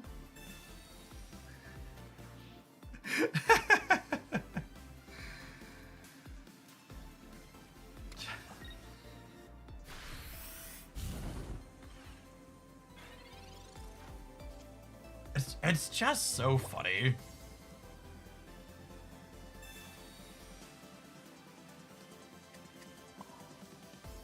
The gamers are not all right.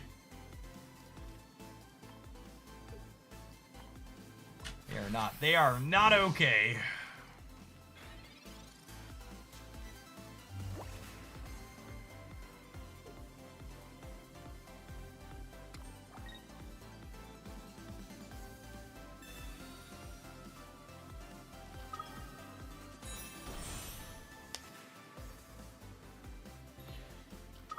This is very bad for us.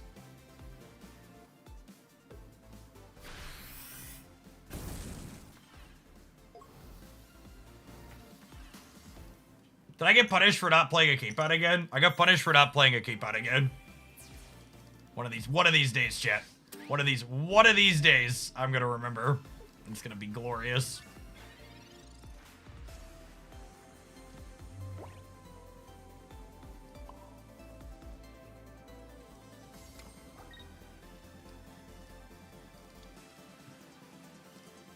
Is there any reason to play a cape? Cyrus is a reason to play a cape.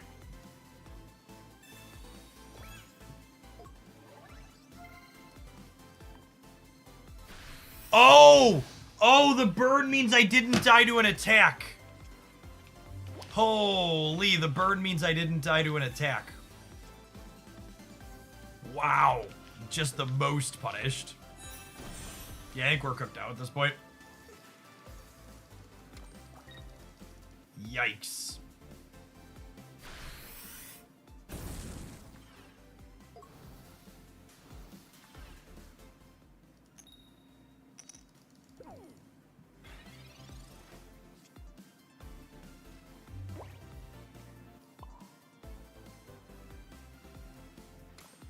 All right, let's see if we can recover here, huh?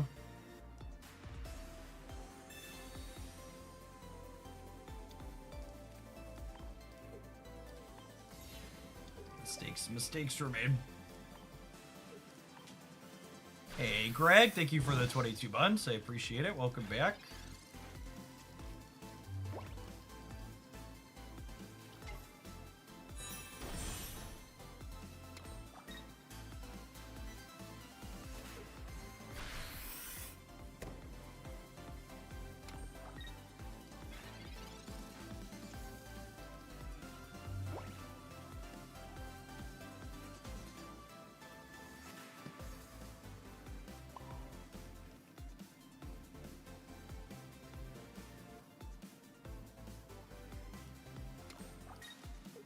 I'll do it again, I swear.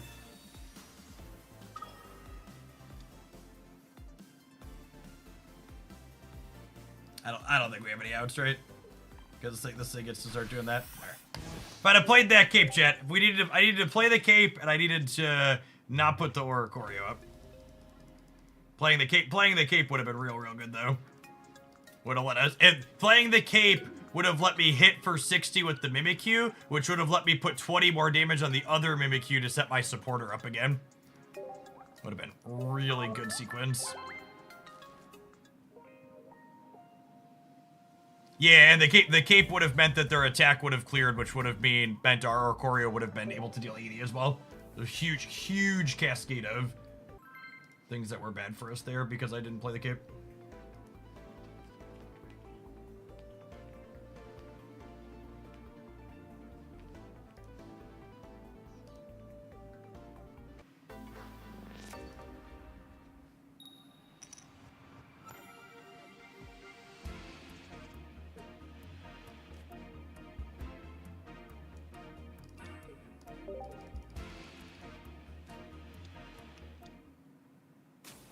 Kangaskhan, whose name I haven't heard in a long time.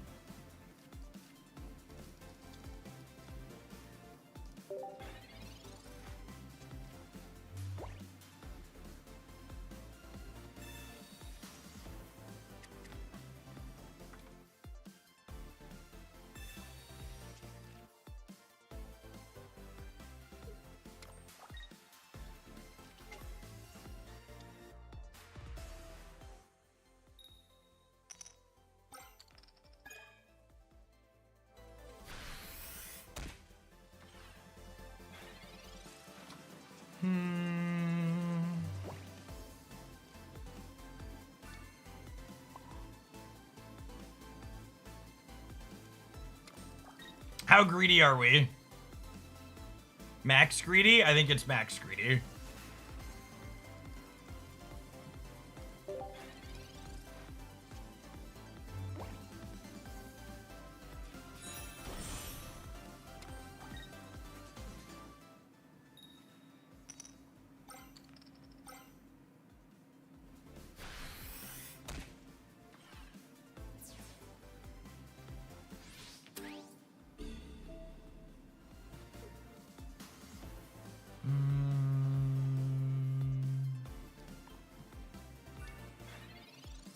I suppose this is still fine though, right?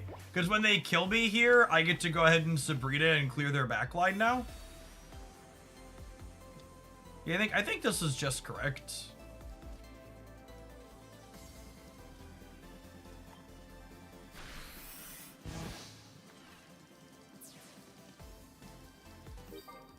I think it's correct to play that line that we did.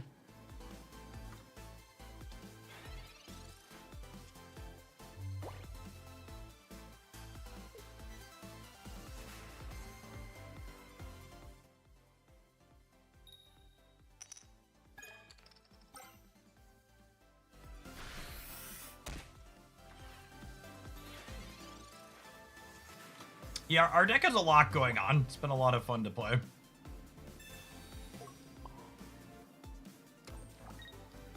gonna go ahead and play the other Tapu out to play around Sabrina. Obviously, Cyrus doesn't give us a choice, though. Shame we don't have a Farfetch'd on hand. Or another Mimikyu.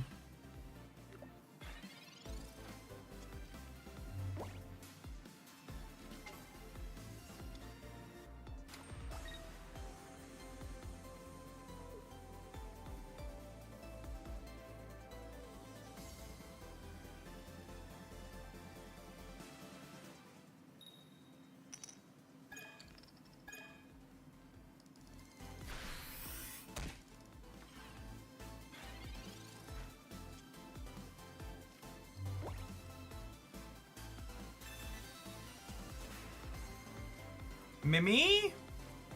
Oh, Mimi.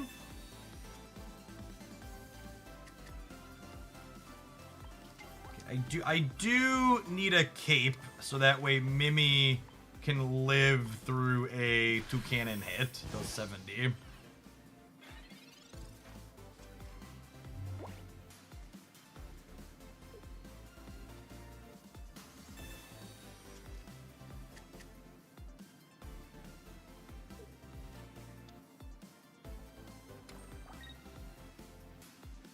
Hey, Talrand, thank you for the over 7 years. It's a long time. Welcome back. Good morning, good morning.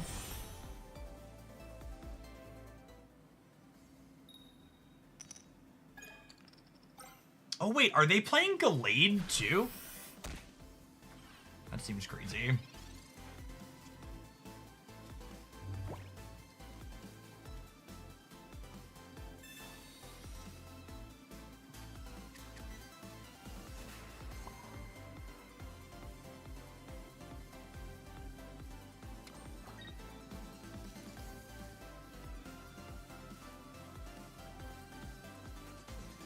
There's no way they have room for Ilima in there too, right? Famous last words.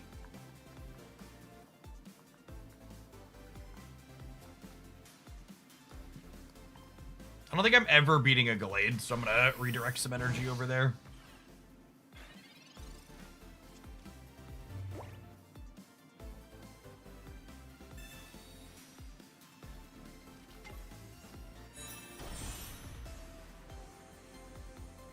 If they have Ilima here as well, I think we're just cooked. Yeah. Oh.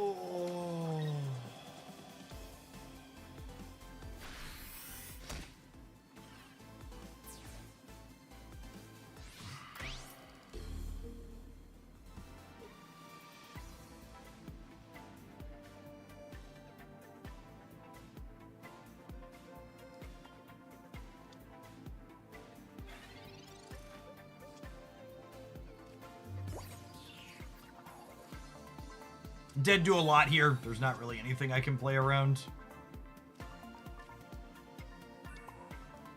My line to win this game involves them making a huge mistake.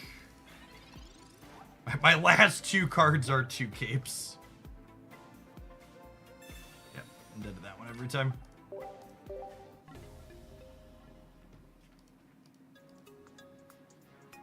Alright, I'm gonna keep playing this one because it's been fun. A lot of our losses have been to me making small sequencing mistakes, which is what I enjoy about a deck. I want to feel like I have agency and things to learn while we play it. So when you take a pause for the cards, let's some adverts roll. I'm going to throw the deck list up on the screen while we do that. Appreciate everybody hanging out. Don't go anywhere. I got a little bit more pocket coming up this morning.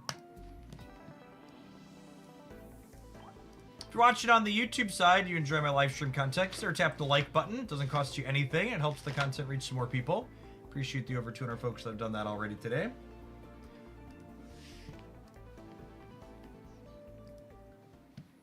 I think we'll probably be back to splitting stream time between Pocket and Snap this week. We're going to do a little bit more Snap these first couple of days, because I still have drops going on for a little bit more on a new card release tomorrow, but probably relatively even the rest of the week after that.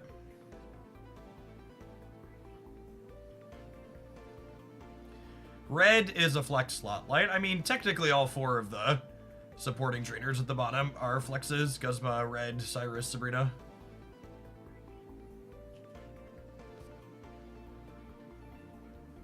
Pick your favorite utility cards there. Would you add Regigigas to the deck or Drampa? No.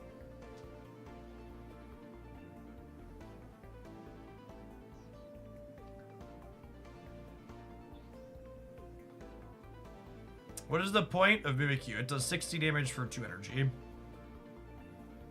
Is Surge a non-replaceable card or a generically good card for Snap? I mean, it's very good in a number of decks. I think Surge is currently being overplayed. But she doesn't really have like a core, she's not really a core deck building identity like, say, Ajax, for example. Strong card though, for sure. You tried Crab with Omastar. I don't think the Crab is a very good card. Its numbers do not line up well into Giratina Darkrai, which is the best deck right now by a wide margin.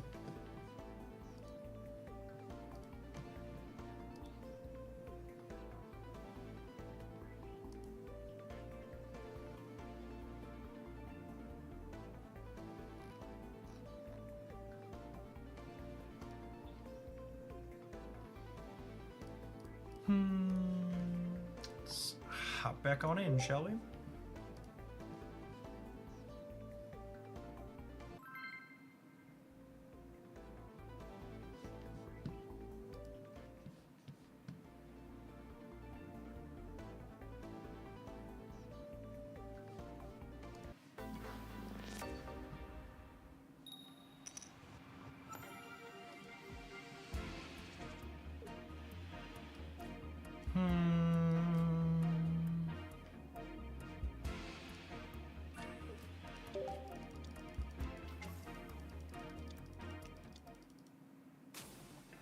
Rockruff.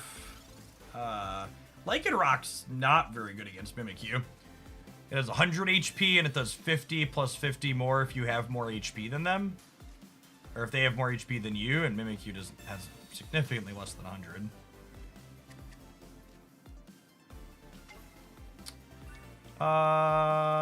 Do I play the duck out as well? I think so. I think so.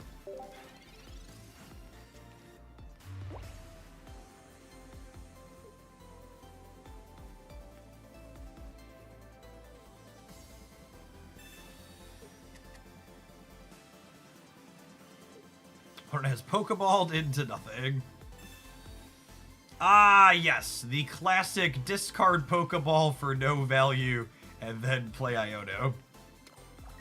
A tried and true Pokemon Pocket strategy.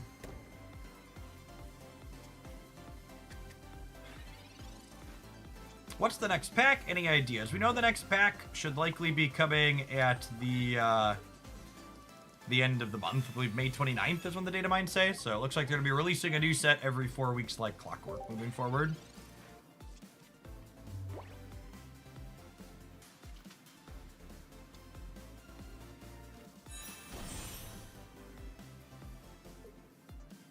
If they hit me with Bloodfang, they actually get knocked out by Aesir. Which is pretty good. Plus 40 is so much damage. And then we'll Shadow hit, mark some damage on the back Mimi, so that way we have like some in the tank in case we draw another Ace later.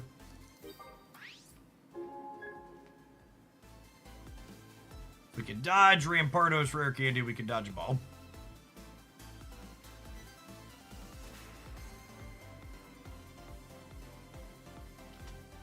Every 4 weeks for 100 cards feels very fast. Laughs in Magic the Gathering.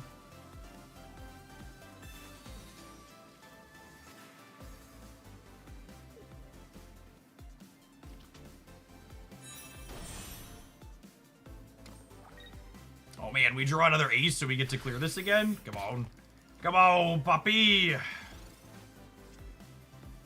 Unlucky, unlucky. Our copies of Red have felt very mediocre, but we also just haven't played against, what's it called at all?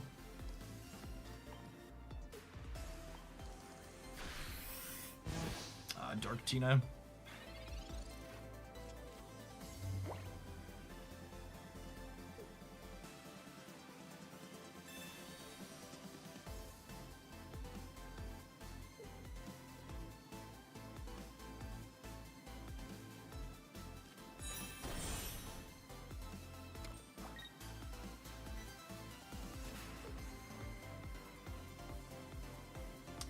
Currently very dead to this Farfetch'd gamer.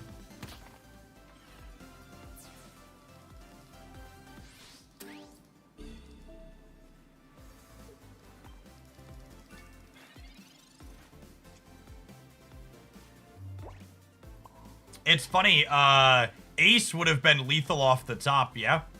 Because I would have gotten to Ace clear this, and then or Choreo would have finished the Rockruff with the X speed.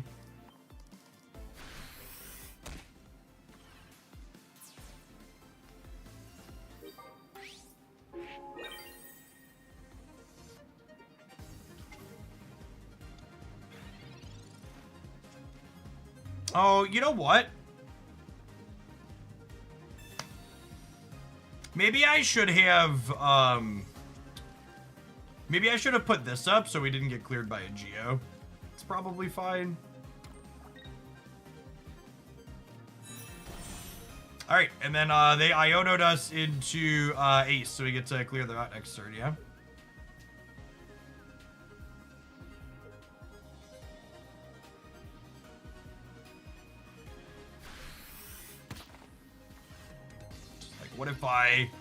What if I just murdered you for 100?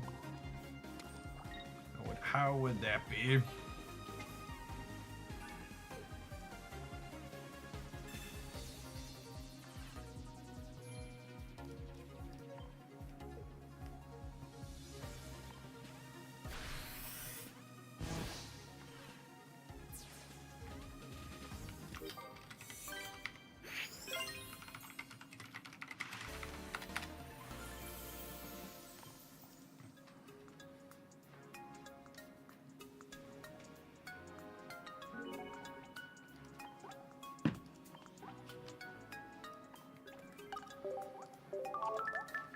This deck reminds me a lot of the all 1-point fighting toolbox decks I played during the Mythic Island expansion a lot in a way that's a lot of fun. Mimikyu giving you like this surprising big burst is really clean.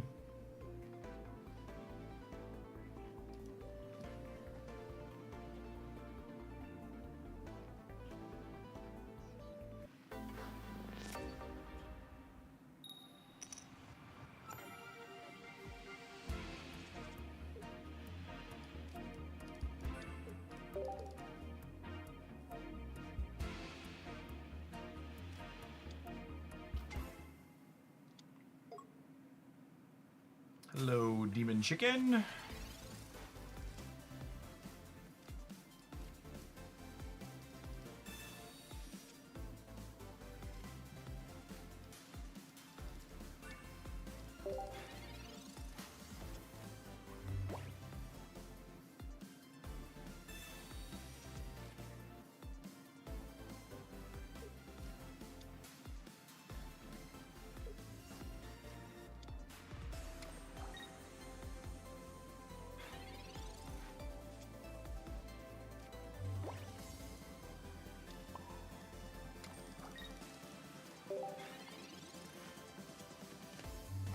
Really love to draw ace here.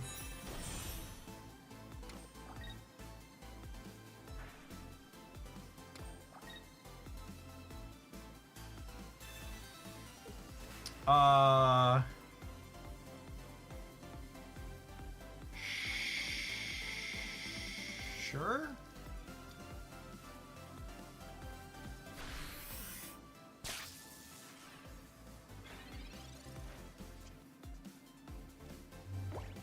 We drew the ace, but the Sabrina denies it.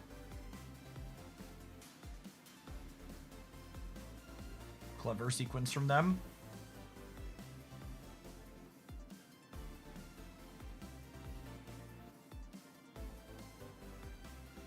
I guess I could get cleared by a Magnezone next turn. I think it's still just this.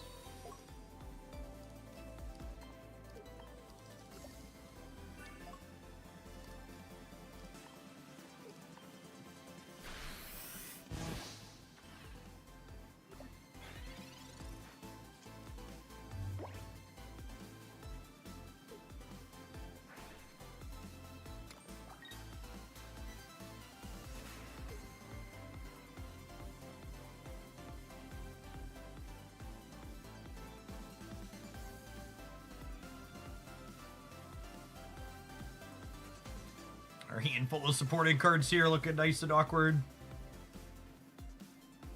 Eventually we're gonna run into someone playing EXs and this red's gonna be good, right? Copium.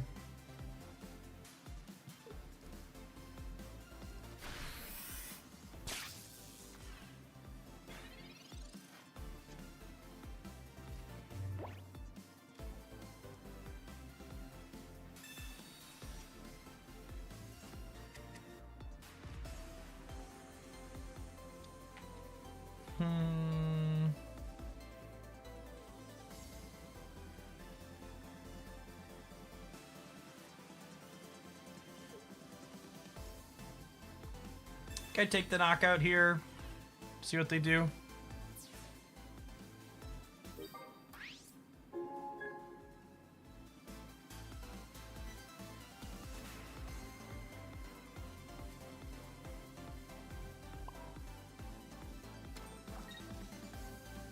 I think I'm gonna X speed proactively for the sake of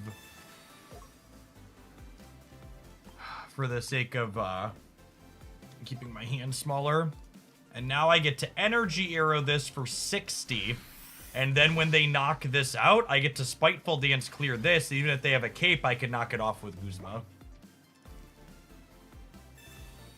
Potion! Potion is cheating.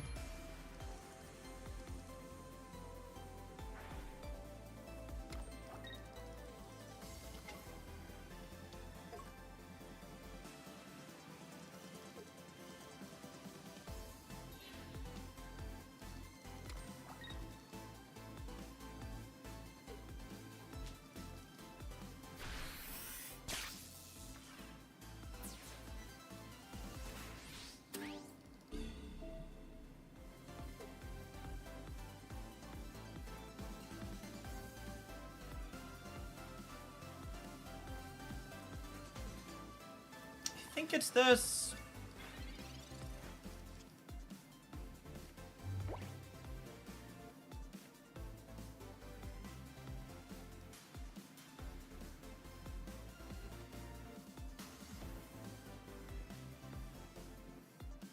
I think I just take the knockout.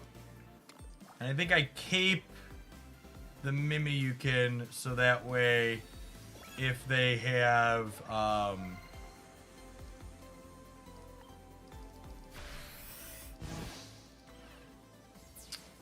so that way if they have Cyrus, they also need Magnezone.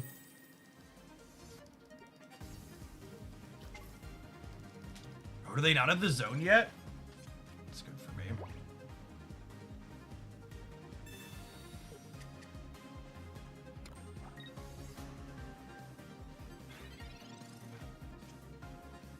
Okay, no zone here should be GG, yeah? Oh, it is. I'm griefing my opponent. I forgot I had the Sabrina. I was thinking I needed a Tapu and take the hit, but we don't.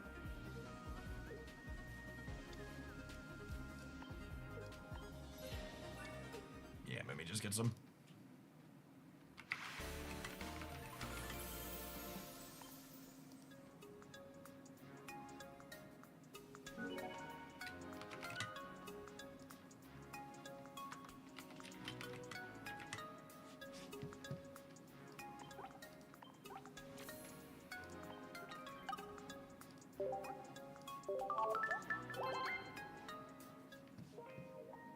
Well, we're definitely gonna play more of this pile of cards at some point in the future. I was really impressed with this. I think this might be one of my favorite things I played this season. Tapu Lele is definitely a very powerful card that's just like finally starting to get some respect in the metagame. We saw it paired with Greninja find some success over the weekend. I think there's a lot of other places it could feel good. I think my biggest takeaway from playing this is I wasn't sure if Mimikyu or whatever it's called plus Ace was going to be worthwhile, and Ace was very good in a number of the matchups that we played. These four friends here at the bottom are definitely miscellaneous utility cards that you could sub out. The particular matchups that we played in for the last hour or so, red wasn't particularly useful. I think one of the other things I've shifted my opinion on as I've played more with this set is I think Guzma's probably a better utility card than red in a lot of the matchups. Like, obviously not one-to-one, but I feel like there's more capes than EXs, less likely to brick this one. There's random Rocky helmets and stuff running around too, but definitely these. I'm pretty sure you want one Sabrina and one Cyrus, but these two are definitely very, very flexed. All right, we are going to kick on over to playing some Marvel Snap next. They still got drops going on. If you missed it, there is a meta report video up for Pokemon Pocket covering the tournament developments this past week, including some of the Tapu Lele decks that I was talking about if you're looking for that. We're going to kick off the stream tomorrow morning with some more Pokemon Pocket as well. Pretty sure that was here bright and early for the start. You got a little bit more than a day to get your drops done if you're a Marvel Snapper and haven't gotten them done yet.